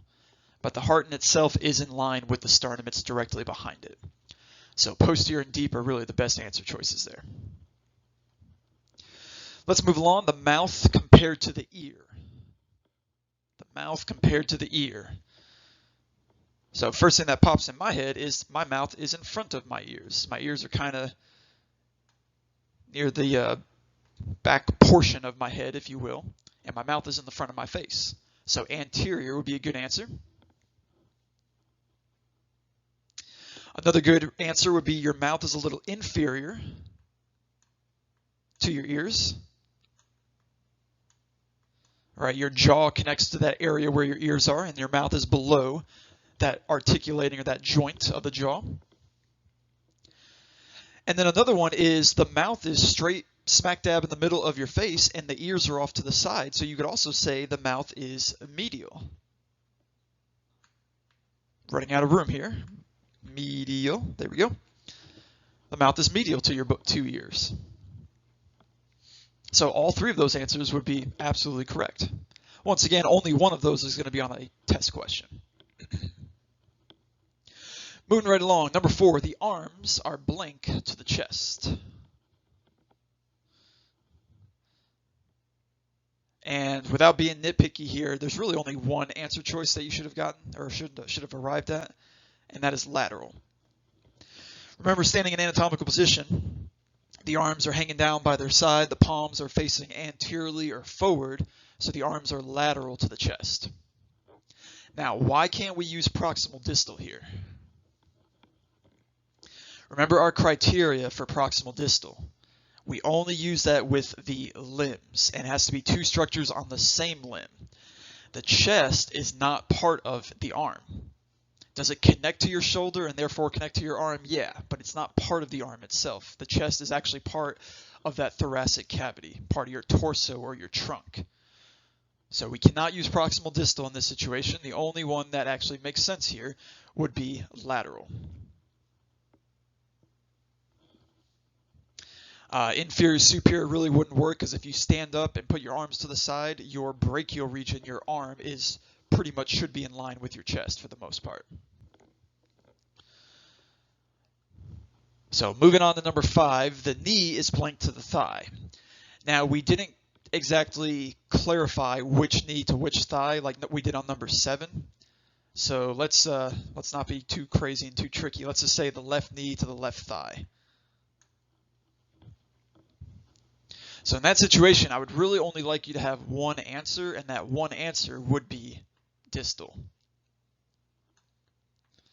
So since it's on the same limb, remember I don't really want you using superior inferior for those same limbs.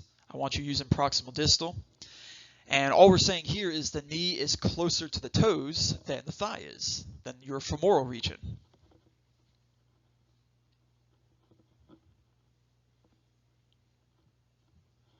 Moving on to number 6, the skin is blank to the skeleton. There should only be one answer here. You can't really use superior, inferior, anterior, posterior because your skin and your bones are everywhere, right? You have ear bones and toe bones, and you have skin on your ears and skin on your toes. So the only one that should make sense here is the skin is superficial to the skeleton. Your skin is outside of your skeleton. Skeleton is deep. And then for the last one, the right knee compared to the right ankle, we basically just kind of flip number 5. So the right knee is closer to the hip area or further away from the toes compared to the ankle. So the right knee is therefore proximal to the right ankle.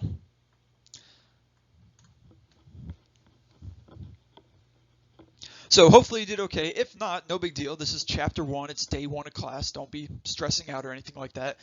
But what you should do is delete these and come back to these 7 questions again, and then compare your answers and keep on working through these to make sure you understand the rationale. Also, just make these things up off the top of your head. Let's say my shoulder compared to my belly button, my bladder compared to my elbow, my nose compared to my ears, my right knee compared to my left wrist. And you can I just spit those off at the top of my head, and that's how you practice. So you don't have to Google or look at like certain practice questions. You can just play with your own anatomy and help you get ready for the exam.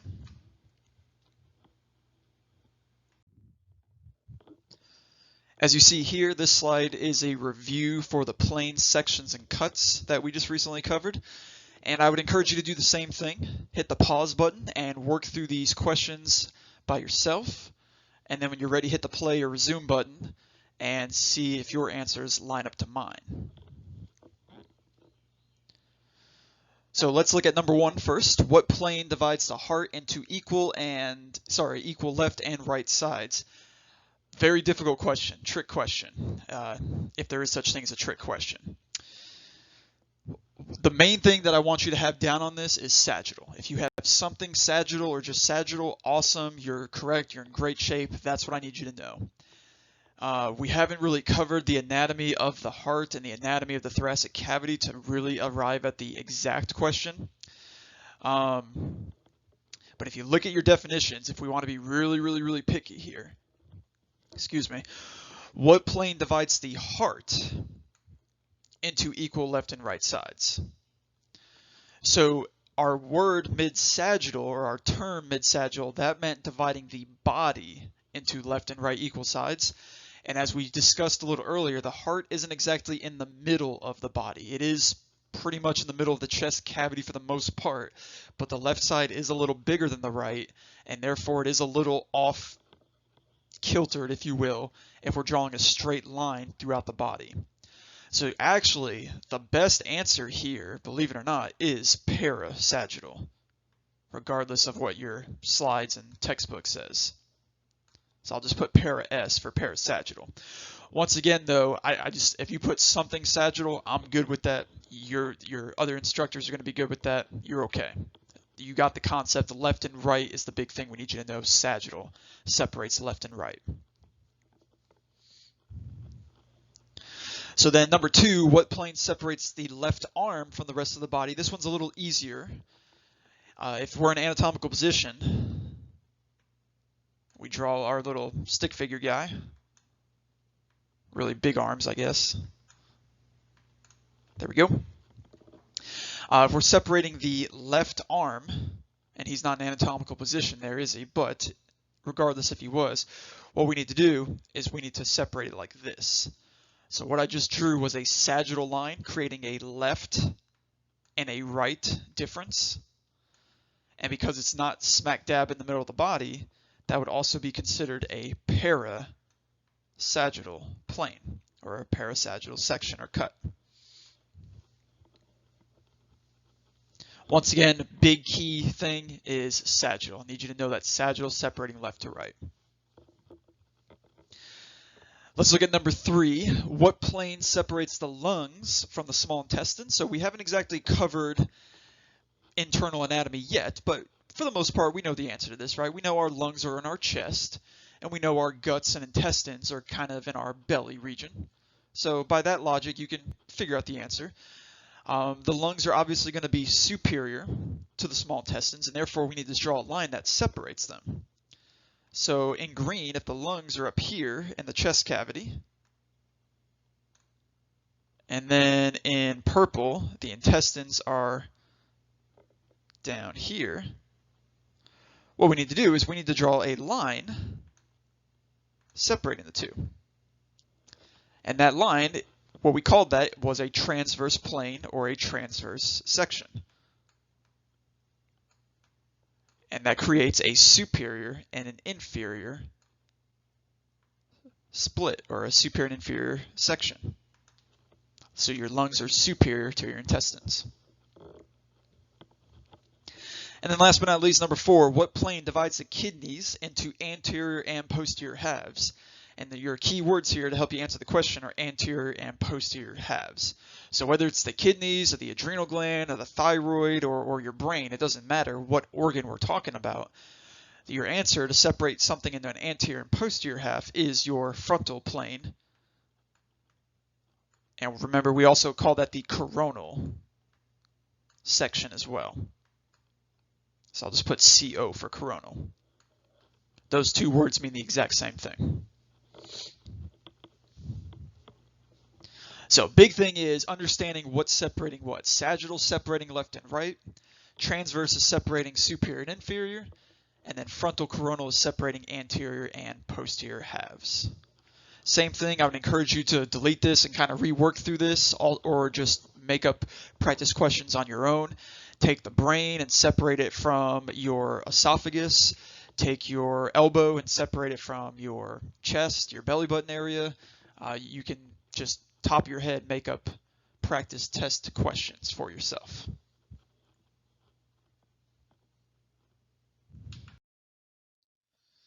Our next topic is on body cavities. And what cavities are basically little bubbles or sections or compartments throughout the human body that contains our various amount of different organs. So as you can see in this picture, really great illustration of a body cavity. You can see the human heart, and you can see this kind of balloon-looking structure around the heart. And that, yes, that is actually how our heart is situated in our body. It has these protective coatings or protective linings surrounding it. So if you've ever seen in Grey's Anatomy or any of the medical shows where they stick a needle near somebody's sternum or right under their sternum, and then they suck out this fluid, sometimes it's yellowy and kind of pussy, sometimes it's red if it's blood. A lot of times what that is some type of infection or blood pooling in this bubble area around the heart, which can put pressure on the heart, which can cause the heart to fail and respiratory issues, and could be a fatal crisis potentially. So we don't just have this around the heart, we also have this around your brain, we have this around your lungs, we have this around your guts and all sorts of other various organs in your body. And the reason why we have this is, if you recall back to that one slide, or our properties of life, our basic necessities of life, the first thing we talked about was compartmentalization, or basically just maintaining the difference between the internal environment and the external environment. Right? So I use the analogy of our skin. We don't want bugs and stuff getting into our skin so we can get sick, but we also don't want our heart rubbing against our lungs, or our stomach coming up into our chest cavity, or our intestines rubbing against the back of the uterus or the bladder. We want these things separated by these cavities or these linings. So the linings are what we call membranes, and this word membrane is going to be a very popular word as the semester goes on. And all it is a line of cells that separate two different things. and we have two different types of membranes in each body cavity. So you can see the first one that we're going to introduce is called the parietal membrane, and this is the more superficial of the two, or the outermost of the two. And this is what's actually lining the cavity itself. So what I'm going to do is I'm going to show it to you in red here, and I'm going to highlight the outside of this bubble, or the outside of this cavity. So that is the parietal layer of what we call the pericardial cavity, or the heart cavity. And similar here, you see this person with a clenched fist kind of pressing into a balloon. Same principle, you're going to have two different membranes. You're going to have this membrane that the fist is not actually touching. It's the outer part of the balloon. And then you're going to have another membrane that's actually touching the fist, and I'm highlighting that in green currently, if you're able to see that. So the layer that's actually touching the fist, or if we go back to the heart, the layer that's actually touching the heart is called the visceral layer. And the visceral layer, anytime you see the word viscera or visceral, it's always going to be referring to organs. So this is what's actually touching the organ itself. So therefore, this is the deeper of the two membranes.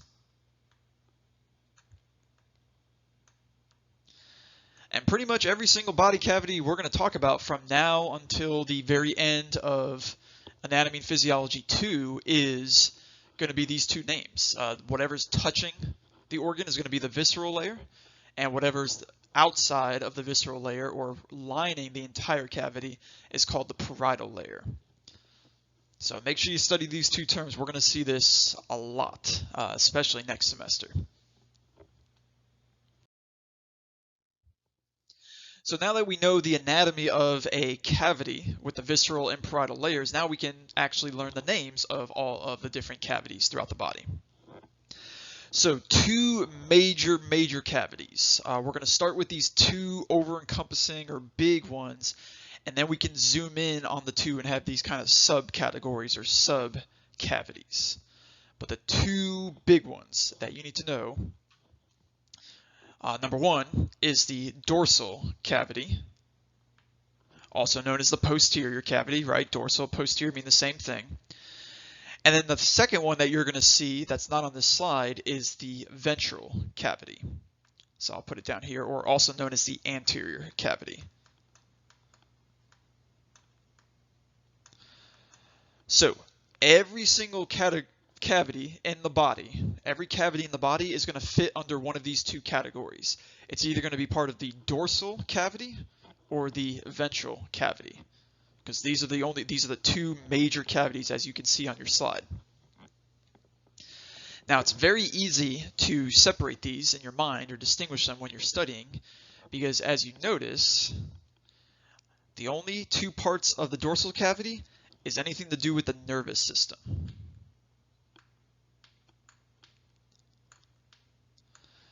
So our first cavity is the cranial cavity. That's where cranial, referring to the brain area here in red. And then your brain, with the help of your brainstem, attaches to your spinal cord, and your spinal cord runs all the way down the majority of your back.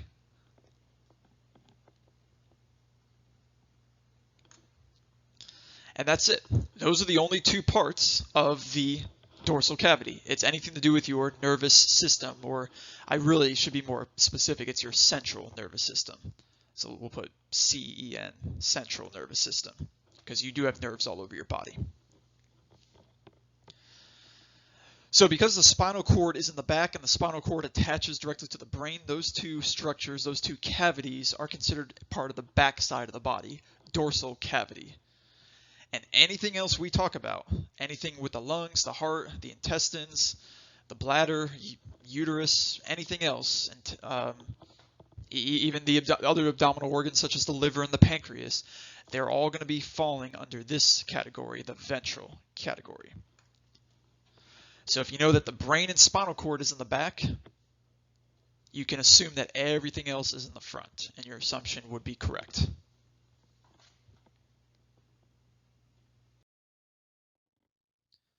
As you see on this slide, the second major category, as I mentioned, is the ventral cavity, aka anterior cavity. And that's where everything that's not central nervous system is going to be found. So everything that's not brain and spinal cord is going to fall into this category. And many different subcategories that we can dive into in regards to the ventral cavity. You can see one of them is the thoracic cavity. And the thoracic cavity is referring to anything regarding the chest area. Basically, assume anywhere where you have ribs is a good way of remembering that. So this circle in black encompasses the thoracic cavity. And as you can see, inside of the thoracic cavity, inside of that black circle I just drew, we have other cavities or more specific cavities. So this word right here, mediastinal, trips up a few folks. So let's spend some time on that. I'll try to do that. Let's do that in dark blue. The mediastinum is just this very center portion of your thoracic cavity, the center portion of your chest. So basically it's that orange looking cavity on top of the heart, and then the heart is that light blue cavity. So it's everything except the lungs. You can see the purple lungs out to the side. The lungs are not part of the mediastinum. They're not in the middle of the thoracic cavity. So that's what the mediastinum is. It's just the middle or medial part of the thoracic cavity. Now, inside of that, we have two cavities, as I just mentioned. This orange structure here is simply called the superior mediastinum. I'll put superior MS, superior mediastinal cavity. And that's an area where we have different types of organs. Mainly, it's going to be something called the thymus that's going to be involved with our immune system later on. You also have a few tubes in that area, such as your wind tube or your air tube, your trachea, your windpipe, and your food tube going down your stomach, your esophagus. So it's just smack dab in the middle of your chest area. And then below that, we kind of just covered that on the previous slide. Your heart cavity is called the pericardial cavity. So when you see this prefix peri, that usually means around or upon or surrounding. And that's what we're saying here is cardio means heart, right? If you're working out cardio workout, you're working out your heart. And peri is just around it. So it's the bubble or the sac around your heart.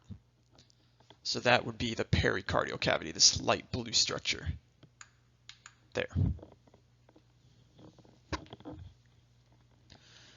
And then last but not least, you have the pleural cavities out to the sides. You have a left pleural cavity for your left lung. You have a right pleural cavity for your right lung. And then as we move on down, we'll get to the next slide, but we have our abdominal cavity in that pink color, and then we'll have our pelvic cavity in green.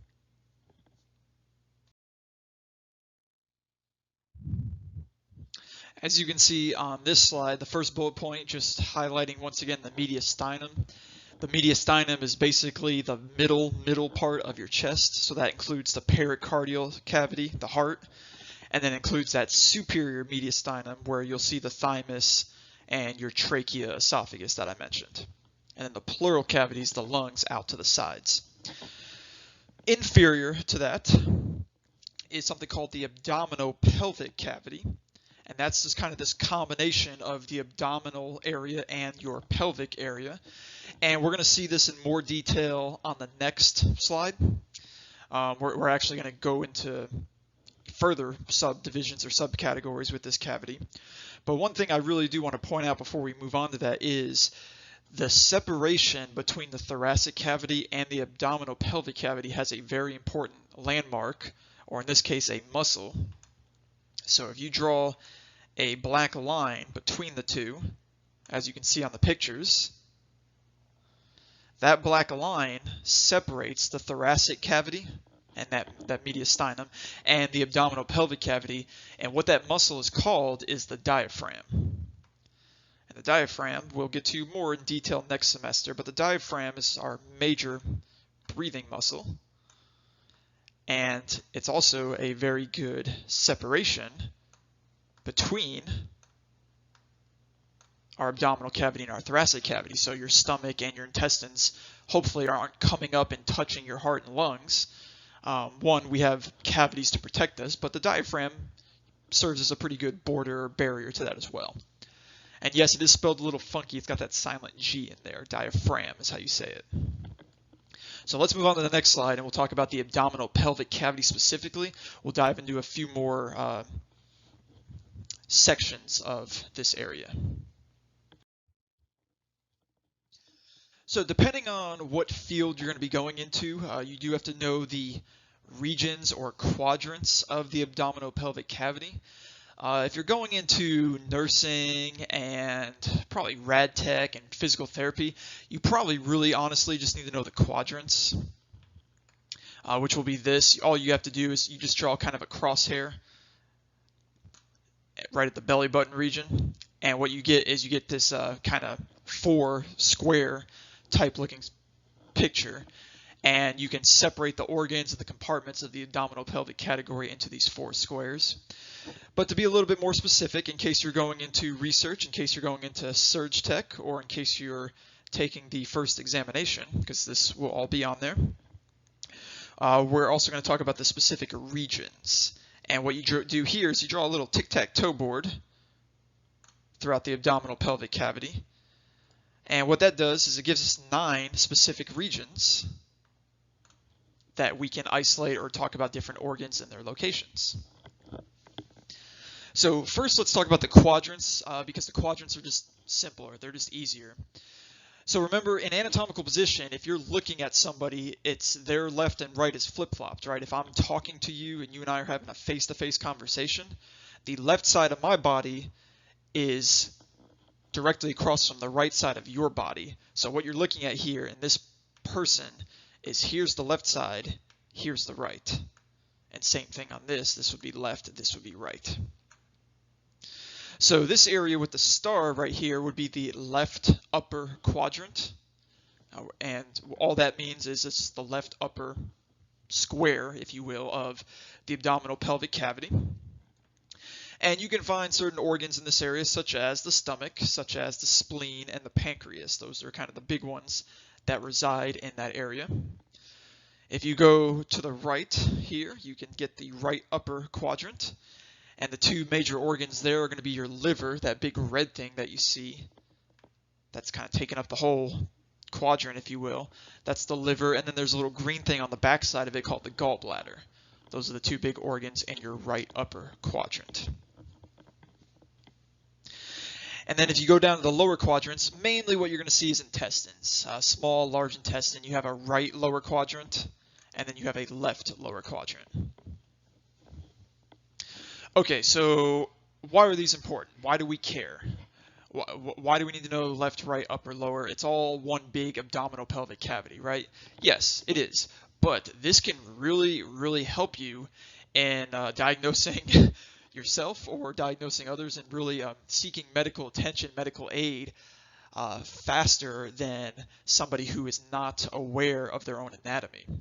For example, if you have right lower quadrant pain and you have some possible fever, sweating going on, and some vomiting, there's only so many things that it can be. 9 out of 10 times, if you have right lower quadrant pain, sensitive to touch, and you have those other symptoms, some of you already know what I'm talking about, that's appendicitis. And yes, 1 out of 10 times it can be something else, but for the most part, there's something wrong with your appendix. And if that bursts, we can be in really, really big trouble in regards to bacteria being in places where it's not supposed to be. Versus if we have right upper quadrant pain, where that liver gallbladder areas, that can be indicative of hepatitis. That can be indicative of gallstones or something like that. Left lower quadrant pain could be some type of diverticulitis, diverticulosis. Left upper quadrant pain could be a stomach ulcer. It can be a pancreatic issue. So by knowing the anatomy, you can know possibly what's going on without having to get a $5,000 CAT scan MRI. Now, a lot of times we do need to verify these things. Sometimes you do need that. But if somebody comes into your clinic or your hospital or your emergency room and says, hey, I have it hurts right here, right lower quadrant, and I vomited 4 times today, you know pretty quickly that you need to get a CAT scan of that area to confirm that this is appendicitis. They're not having a heart attack. They're not. It's more than likely not cancer. They're not having an autoimmune condition. This is appendicitis, and we now that we narrowed it down to probably this is the only thing, we can zoom in, help the patient faster, get them treated faster, so we don't have any serious complications. So this is important. We do need to understand where the anatomy is. With that said, let's move on to the abdominal regions and talk about these. So what I would like to do is start in the middle section and just kind of work our way around. The middle section is pretty easy because most of us have heard of this term before. The umbilical region. And the umbilical region is referring to the belly button. So the very middle portion of your belly is where we should have a belly button, and that's where the umbilical cord attaches to mom during pregnancy. Gives us all mom's nutrients and oxygen and helps us get rid of the bad stuff too. So the umbilical region right in the middle. If you go laterally out to the sides of the umbilical region, what you'll see is the lumbar regions. You have the left and right lumbar regions. Now, typically speaking, lumbar is really going to refer to the low back area, but it does wrap around into this oblique area in regards to the cavity. So you are going to have part of your intestines in this area, the right and left lumbar regions.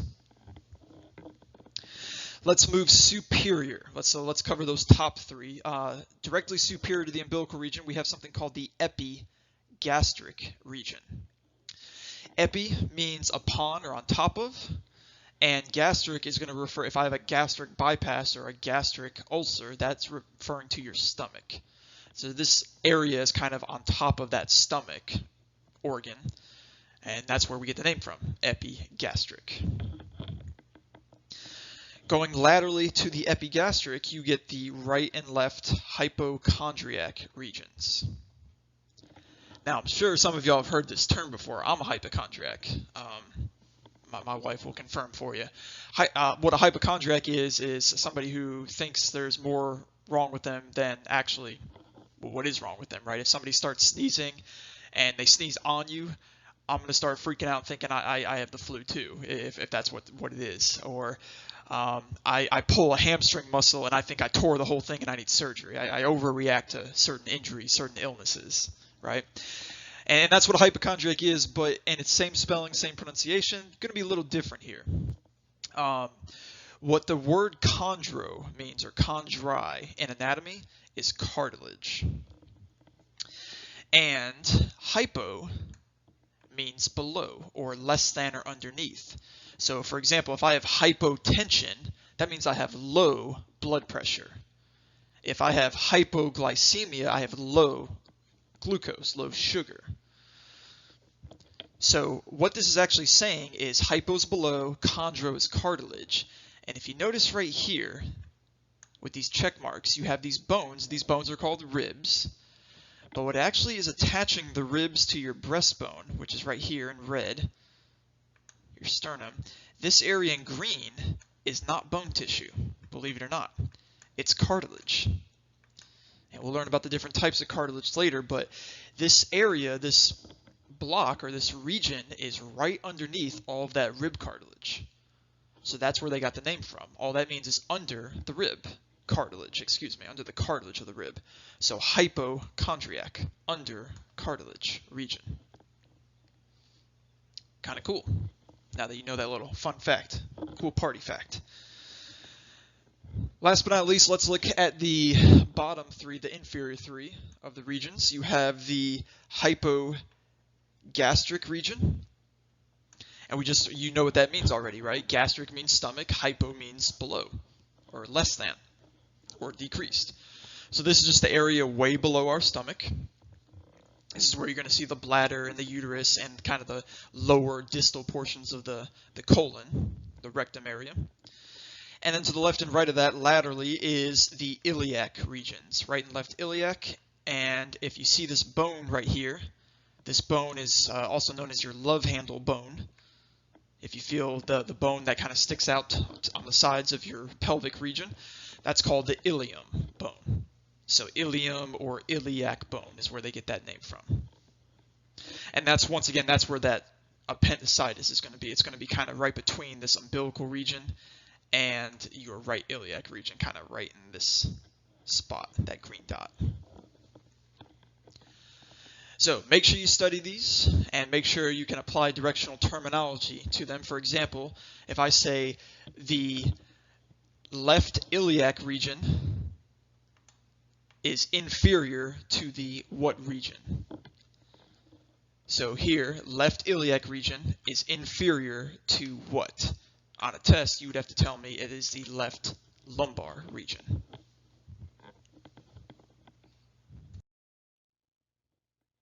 So let's apply some of these body cavities and regions and put it to the test. So same thing as before, pause the video, I would encourage you to do so, and then hit play when you are ready to go over the answers. So number one, in which body cavity would the removal of the uterus occur in? So here we're just talking about cavities. We're not talking about the tic-tac-toe board or the crosshairs or anything like that. This is a very broad, generic question. It's asking you for the cavity. And therefore, the uterus, as females, as you know, it's kind of inferior, near the bladder region, below your belly button. So this would be in that abdominal pelvic cavity region. So I'll just put pelvic because that's more of a specific answer. But the best answer, it would be the abdominal pelvic area. Just don't say cranial or thoracic or something like that. Now remember, anything that's not central nervous system related, anything that's not your brain or your spinal cord, is also part of the ventral cavity. So if we're being very, very broad and very non-specific, we could also just say anterior or ventral cavity. That would also be absolutely 100% correct. But for practice purposes, let's be specific as we can so we make sure we know what we know. Number two, in which body cavity would an epidural be given for pain during childbirth? So an epidural is just inferior to where the spinal cord kind of ends, and what its purpose is to pretty much numb everything so the mom doesn't experience as much pain with the childbirth process. So this is going to be delivered in that dorsal cavity, that central nervous system area. And if we're going to be even more specific, we should say the spinal cavity, right, where that spinal cord region actually is. So dorsal cavity, spinal cavity. I'll put SP for spinal. Number three, in which body cavity would a stomach ulcer operation occur? So once again, we're still talking about cavities here. So your stomach is in your abdomen. So the best answer would be your abdominal cavity or your abdominal pelvic cavity. And once again, you can also say ventral because it's not central nervous system.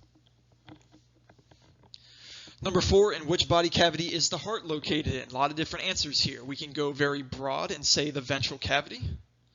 We can be a little bit more specific and we can say thoracic cavity. Let's be a little bit more specific. What's that middle portion of the thoracic cavity called? It's called the mediastinum. Very good.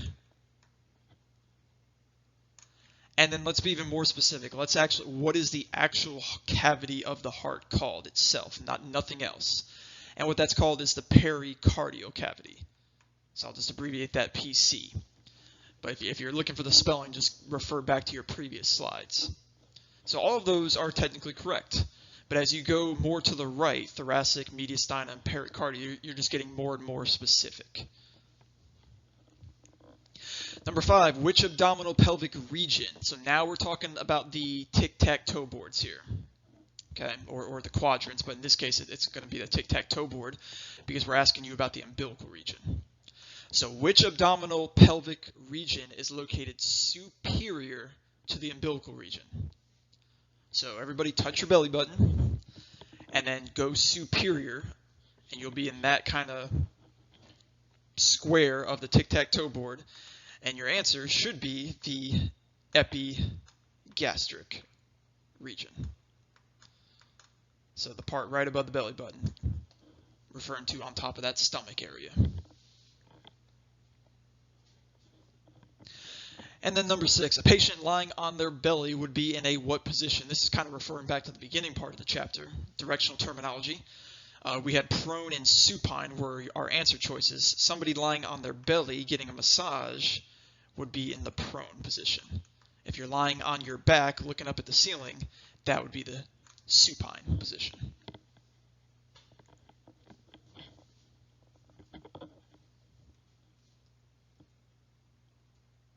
So you can check our answers as we're going through these. Ventral, pelvic, everything lines up so far. Very good, very good. On number 5, it kind of gives us 2 options. It's kind of like a multiple choice, I guess. Your options are epigastric or right iliac. Right iliac is definitely incorrect, right? So we arrived at epigastric, awesome. And then our 2 choices between number 6 was prone and supine, and we arrived at prone. Awesome. All right, our final section for Chapter 1 is in regards to homeostasis.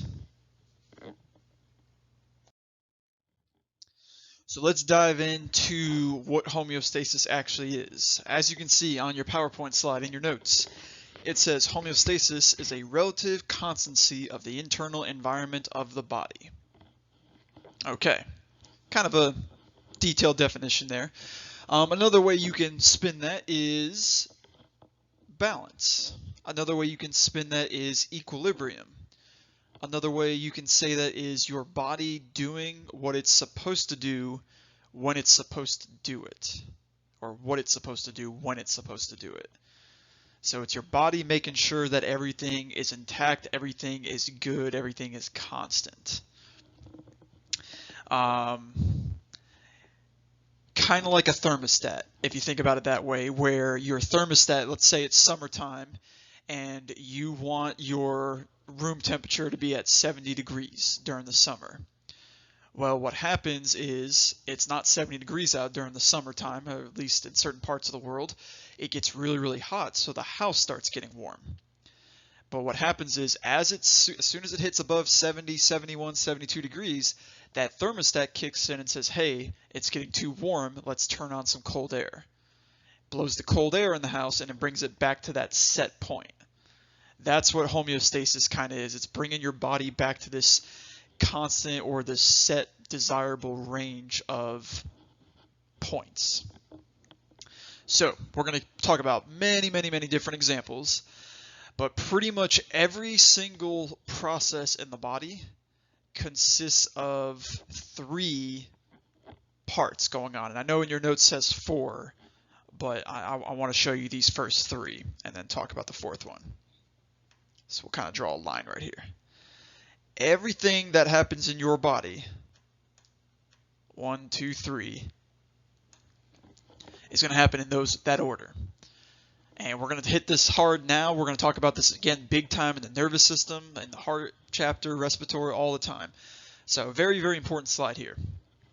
Number 1, regardless of what we're doing, whether you are walking out in the park, whether you are listening to this video, whether a bright light shines in your eye, whether your liver is breaking down glycogen, whether your pancreas is releasing insulin, whether you're exercising, whatever you're doing, something has to happen for the body to make a change.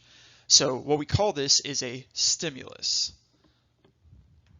Anything that happens in the body or even outside the body, such as something crawling on your skin, is a stimulus. Me talking, sound waves hitting your ear is a stimulus. Bright light outside, stimulus. You're getting too warm or too cold, that's a stimulus. Anything happening, your belly's grumbling because you're hungry, that's a stimulus. So any type of change. Now what we have is we have these little sensors or these little receptors all throughout our body that detect these stimuli or plural stimuluses, right? Stimulus is stimuli is many stimulus. And what we do is we take that information from those receptors and we send it to our control center.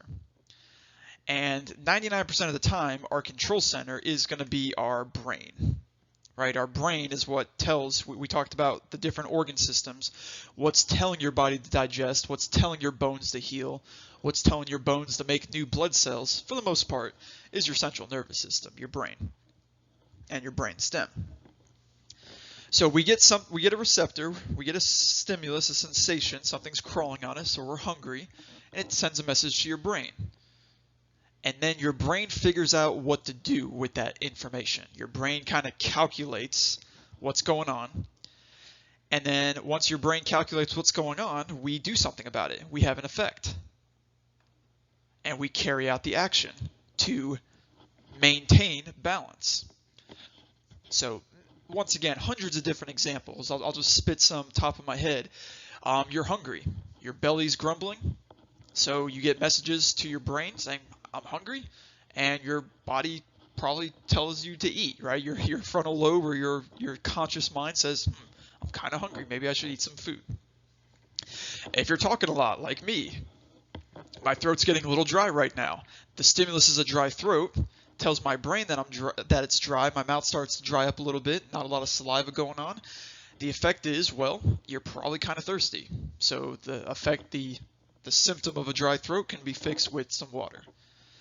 I shine a bright light in your eye. That's the stimulus. Your brain says, oh man, that bright light could damage our eye. We need to protect ourselves. So what's your effect? What do you do if I shine a bright light in your eye? You look away, or you close your eyes, or you squint, or you put your hand up, right? If you have high blood pressure, your body gets that signal, and we have different hormones and different mechanisms to lower the blood pressure. Now, when your homeostasis or when the system gets out of whack long term, that's where we get the disease processes. That's where we get the labels. So if I have chronic hypertension, which means I have high blood pressure and my body can't correct it on its own, yeah, that's where you might want to go see a health professional and get some medication or start exercising, changing your diet, meditation, that kind of stuff. But for the most part, every single thing in our body right now, we're having stimuli all over and inside our body, and our brain is keeping everything working properly. So what we call this 1, 2, 3 step right here, this is called a feedback loop or a feedback mechanism.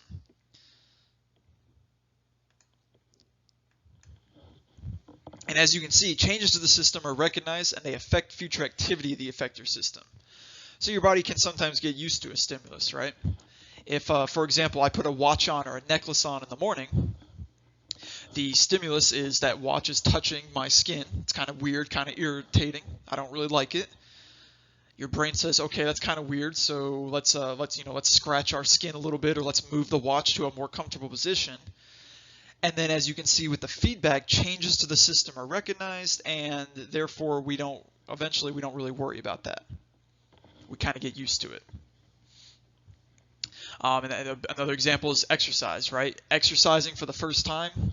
I took a long time away from the gym and from running. I went and ran 2 miles the other day, and I was extremely sore. Oh my goodness, I was so sore, so uncomfortably sore. And then guess what? I took a few days off. I took about a week off, actually. And then I ran the same 2 miles. Not only did I do it faster, but I'm not really even sore the next day. How cool is that? Your body eventually gets used to it, and the effector system, it wasn't as big of a shock to me. So let's go into a little bit more detail and talk about the 2 different types of feedback mechanisms and what's controlling these set points on the next slide. So the 2 types of feedback mechanisms, or feedback loops as they're called, are negative and positive. Now, these are not good and bad. Both are good. It's just that negative has to deal with shutting down a stimulus or opposing a stimulus. So something happens in the body and we want to oppose that or fix it. So for example, Let's put a big H in the middle of the slide right here. This is for homeostasis, or our normal. If my blood pressure gets too high, that's a problem, right? That can lead to disease later in life. So what I want to do is I want to oppose that. Something in my body has to bring it back down to homeostasis, or to normal. Same thing, you can flip it either way. If my blood pressure is too low, that's really bad too. That means my body may not be getting enough oxygen and nutrients. I'm probably going to be passing out a lot if I'm not getting enough oxygen to my brain. So I need to fix that real quick. So something in my body needs to bring it back up to normal, or homeostasis. And you can see with that drawing that I just did with those arrows going up and down, we kind of created this little loop mechanism. So when something's too high, our body fixes it by lowering it. When something's too low, our body fixes it by raising it. And how we're accomplishing this is whatever's causing it to go high, we're shutting that down. We're saying, okay, no more high blood pressure, we got to lower the blood pressure. So we're opposing it. And that's where we get the name negative. We're just having a negative response, or an opposite effect of what's actually causing the original problem. And you can see all the cool, neat examples here. I'll have some pictures on the next few slides, but we can talk about this with blood sugar, with blood glucose. If your glucose is too high, that's bad. That's really bad. There's a reason why diabetics have to watch their diets, right? If you've ever seen a diabetic eat too much sugar and they didn't take the proper amount of insulin, that can be really, really bad. Same thing though, if your blood sugar gets too low, we need to figure out a way to raise it internally. Body temperature, we'll talk about that as well. Body temperature, if you're too hot, you need to cool down so you don't have a heat stroke and die. If you're too cold, you need to find a way to warm your body up so you don't die of hypothermia and your organs shut down. So the control center figures that out. And you all already know how the control center affects it or responds, right? So if I'm really, really hot, what does my brain cause my body to do so I don't overheat and get a heat stroke? It tells you to start sweating. Exactly. And sweating basically is taking water from your body and pouring it on your skin. It's a similar effect to taking a water bottle and just pouring water all over your skin. By cooling off the skin, effectively, hopefully, you're going to be cooling off the body. That's why we sweat. Let's flip it. If you're really, really cold, your brain senses that's a problem, so it does something to help fix that. What does your brain do when you're really cold? It causes your body to shiver all over your body, right? And that shivering causes the muscles to move. And when you move muscles, you warm up. You generate heat, right? Go to the gym and start on a treadmill or an elliptical, or just start doing some jumping jacks or push-ups. After 5 minutes, you may start sweating because your muscles are moving. Heat is a natural byproduct of that. So once again, big picture, there's a stimulus. The brain is the control center, figures out what's going on, and we respond to that. We fix it. And hopefully we're fixing it to where it's in that homeostatic range, that normal range. Really good picture here, just an illustration showing you what's going on, what we just discussed. So the stimulus talks to the receptor, that's kind of number one. And then we go to the control center. The control center is made aware of that stimulus, figures out what to do, and then it does something about it, number three, it affects it. So as we just talked about, body temperature exceeds 37 degrees Celsius, which that's a 98.6 Fahrenheit ballpark, give or take a degree. So your body temperature is above 98.6, that's bad long term. So we alert the brain. The brain has a temperature center, and something called the hypothalamus that makes sure that we don't overheat or get too cold. And then that hypothalamus is going to tell your body to start sweating. So we cool our body off. So sensor, stimulus, or sensor receptor, control center, and then the effect, what we do to change it. And once again, you can do this with anything. Blood sugar, blood pressure, blood volume, temperature, anything. Another good example here with blood sugar. What we have is something that causes your blood glucose to change. Let's start here. It's kind of a loop, right? Remember, so it is a circle. But let's say these two are number one. So something is causing your glucose levels to change. You just ate a jelly donut at 7 a.m. So for 8-9 hours you've been sleeping, and your body's been monitoring your sugar and maintaining your sugar levels, and then you just put 40 grams of sugar in it in 5 minutes. So we have receptors in our pancreas organ that helps us regulate that sugar. We tell the brain, hey, well, in this case, it's the brain of the pancreas, actually. Sometimes we don't always have to use the brain, even though the brain is involved with sugar regulation. Sometimes the pancreas can do its own thing. Another example is like with a reflex. When a doctor hits your knee to test your reflexes, that actually doesn't really involve your brain. That's more of just a spinal cord response. So it's not always brain involved, but for the most part, the brain is in control of these things. So what's going to happen is once our sugar goes through the roof due to that jelly donut, your blood sugar needs to come down. So the pancreas is going to release a hormone called insulin. And the effect of insulin, so that would be number 3, insulin tells all of the cells in the body to, hey, take this extra blood sugar in the blood and use it for energy. So we have these little channels inside or on the outside of the cells that actually suck in the sugar, and then we can use that sugar for energy, and that's why carbs are so good for you. That's why eating a jelly donut isn't the worst thing in the world. We just, talking about homeostasis, talking about balance, we just don't want to do too much of that, right? You don't want to eat a jelly donut every day for a year, breakfast, lunch, and dinner, right? So big picture, you can see we have our receptor sensor responding to a stimulus. We have our control center. Our control center does something about it. And hopefully what that's doing is it's monitoring our glucose change. So with the help of insulin, bringing all the glucose into the cells, our glucose levels are no longer high. They're back down to normal. So you eat the jelly donut and you don't have a diabetic crisis. So that was negative feedback. Negative feedback is by far the more common of the two. Positive feedback is a little different. So negative is focusing on balance, right? Something gets too high, we need to bring it back down. Something gets too low, we need to bring it back up. Positive, there's not really too much of a balance concern. Whatever's causing something to go up, we're going to make it go more up, if that makes sense. So we're going to have a stimulus, and we're going to make the stimulus even more severe. So just hang with me. It's kind of the opposite of negative feedback. So negative, we were focused on balance and homeostasis. Positive, no way. We're going the opposite direction. Something's happening, and we're going to make it more severe, more drastic, more dramatic. So we're intensifying things. Now, as I mentioned, negative feedbacks are way more common than positives.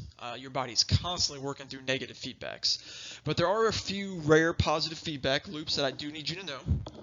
And we're going to talk about a couple of these this semester. A lot of them will be next semester with Anatomy and Physiology 2. But the two big ones I want you to know now are childbirth and blood clotting. And let's do breastfeeding as well, nursing as well. The immune response will have a whole section on that with antibodies and all sorts of things. But childbirth and breastfeeding after the child's born, and then blood clotting are the three big examples. We'll also introduce others with the digestive system and the reproductive system next semester. So let's talk about childbirth and see how this is a positive feedback reaction. And if any of you in this class is a mother, you'll be able to help me out and confirm this, what I'm talking about. So, as you can see, really good picture here, good illustration to kind of just give you an idea. And this is the female's legs. You can see the spine is right here. So then the back would be continuing up here. The mom's head would be up here. So we're looking at the mom's belly region, and the uterus is where the baby is at. So we're looking at a natural birth here, and the baby's about to come out. That baby's pretty big. So During the birthing process, once the water breaks, a whole chain of reactions, big domino effect starts playing, and what happens is the first contraction occurs. And the first contraction, you can talk to a mom, on a pain scale of 0 to 10, is probably not a 10 yet, right? It's not that big of a deal. It's maybe a little shock, but it hurts, but it doesn't feel like you're dying that first contraction.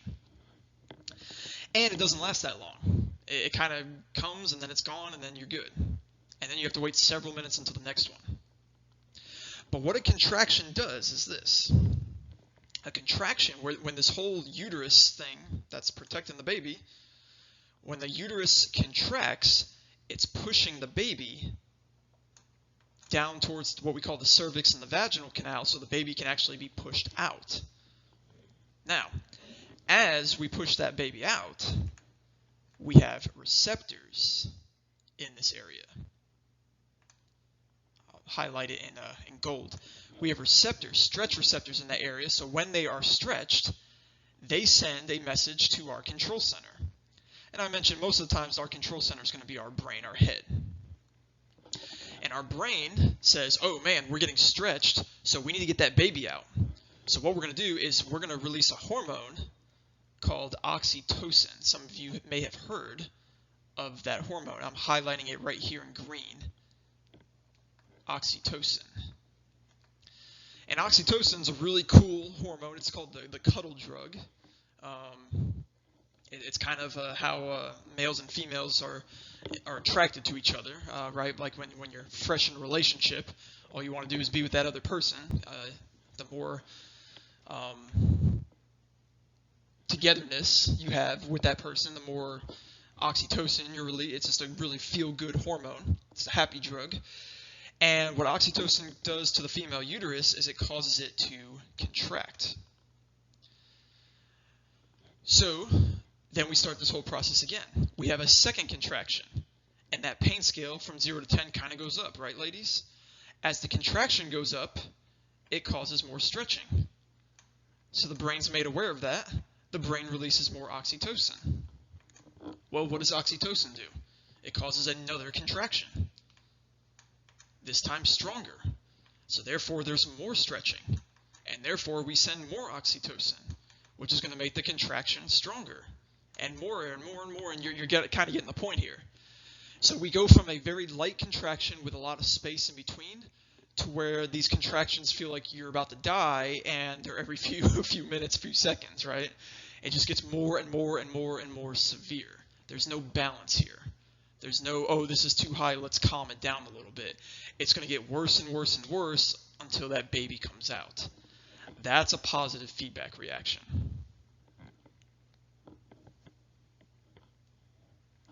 Another example with what we can talk about is breastfeeding. Breastfeeding, kind of the same thing. Milk doesn't usually come out, it's not ejected until there's a stimulus. So there has to be a baby suckling in order for the brain to say, oh, okay, it's feeding time, let's release the milk. Or sometimes if the body's really, really sensitive, it can just be a cry. Right? And you've seen moms that they can lactate randomly due to a baby's cry. It doesn't even have to be their own kid. It just means their hormones are really, really at high levels is all. The other example that you need to know is blood clotting. And it's the same principle here. If I am bleeding, there is no balance, right? We need to make sure we only have so much blood in our body. We only have about 4 to 6 liters of blood. So even if I'm dripping just drops of blood at a time, I will eventually run out of blood, even if it's just like a little scrape on my finger. I will run out of blood eventually if I don't clot it. So there's no balance when it comes to clotting. What's going to happen, I'll clear out some of this, all of this. When I am bleeding, my body is going to send what we call platelets. Platelets are kind of the blood, they're not blood cells, they're blood properties, blood fragments that help us clot our blood. So as I'm bleeding, let's say we send 10 platelets to the injury site. And that didn't do anything. That didn't touch anything. I'm still bleeding. So the brain says, oh no, we're still bleeding, so let's send 100 platelets. Okay, well, you slowed down the bleeding, but I'm still bleeding. So what are we going to do? Well, we're going to send more. We're going to keep sending them and going higher and higher and higher and higher until we stop the bleeding, because we don't want to die. So there's no balance here. There's no too high, too low. We're going to send as many of these things as we can and more until the job is done. That's a positive feedback loop. All right, y'all, so that is the end of your first chapter. Make sure you're looking over all these big concepts. Make sure you know the directional terms. Make sure you know the properties of life. Make sure you know the difference between positive and negative feedback, and be able to identify examples. And let's move on to chapter 2.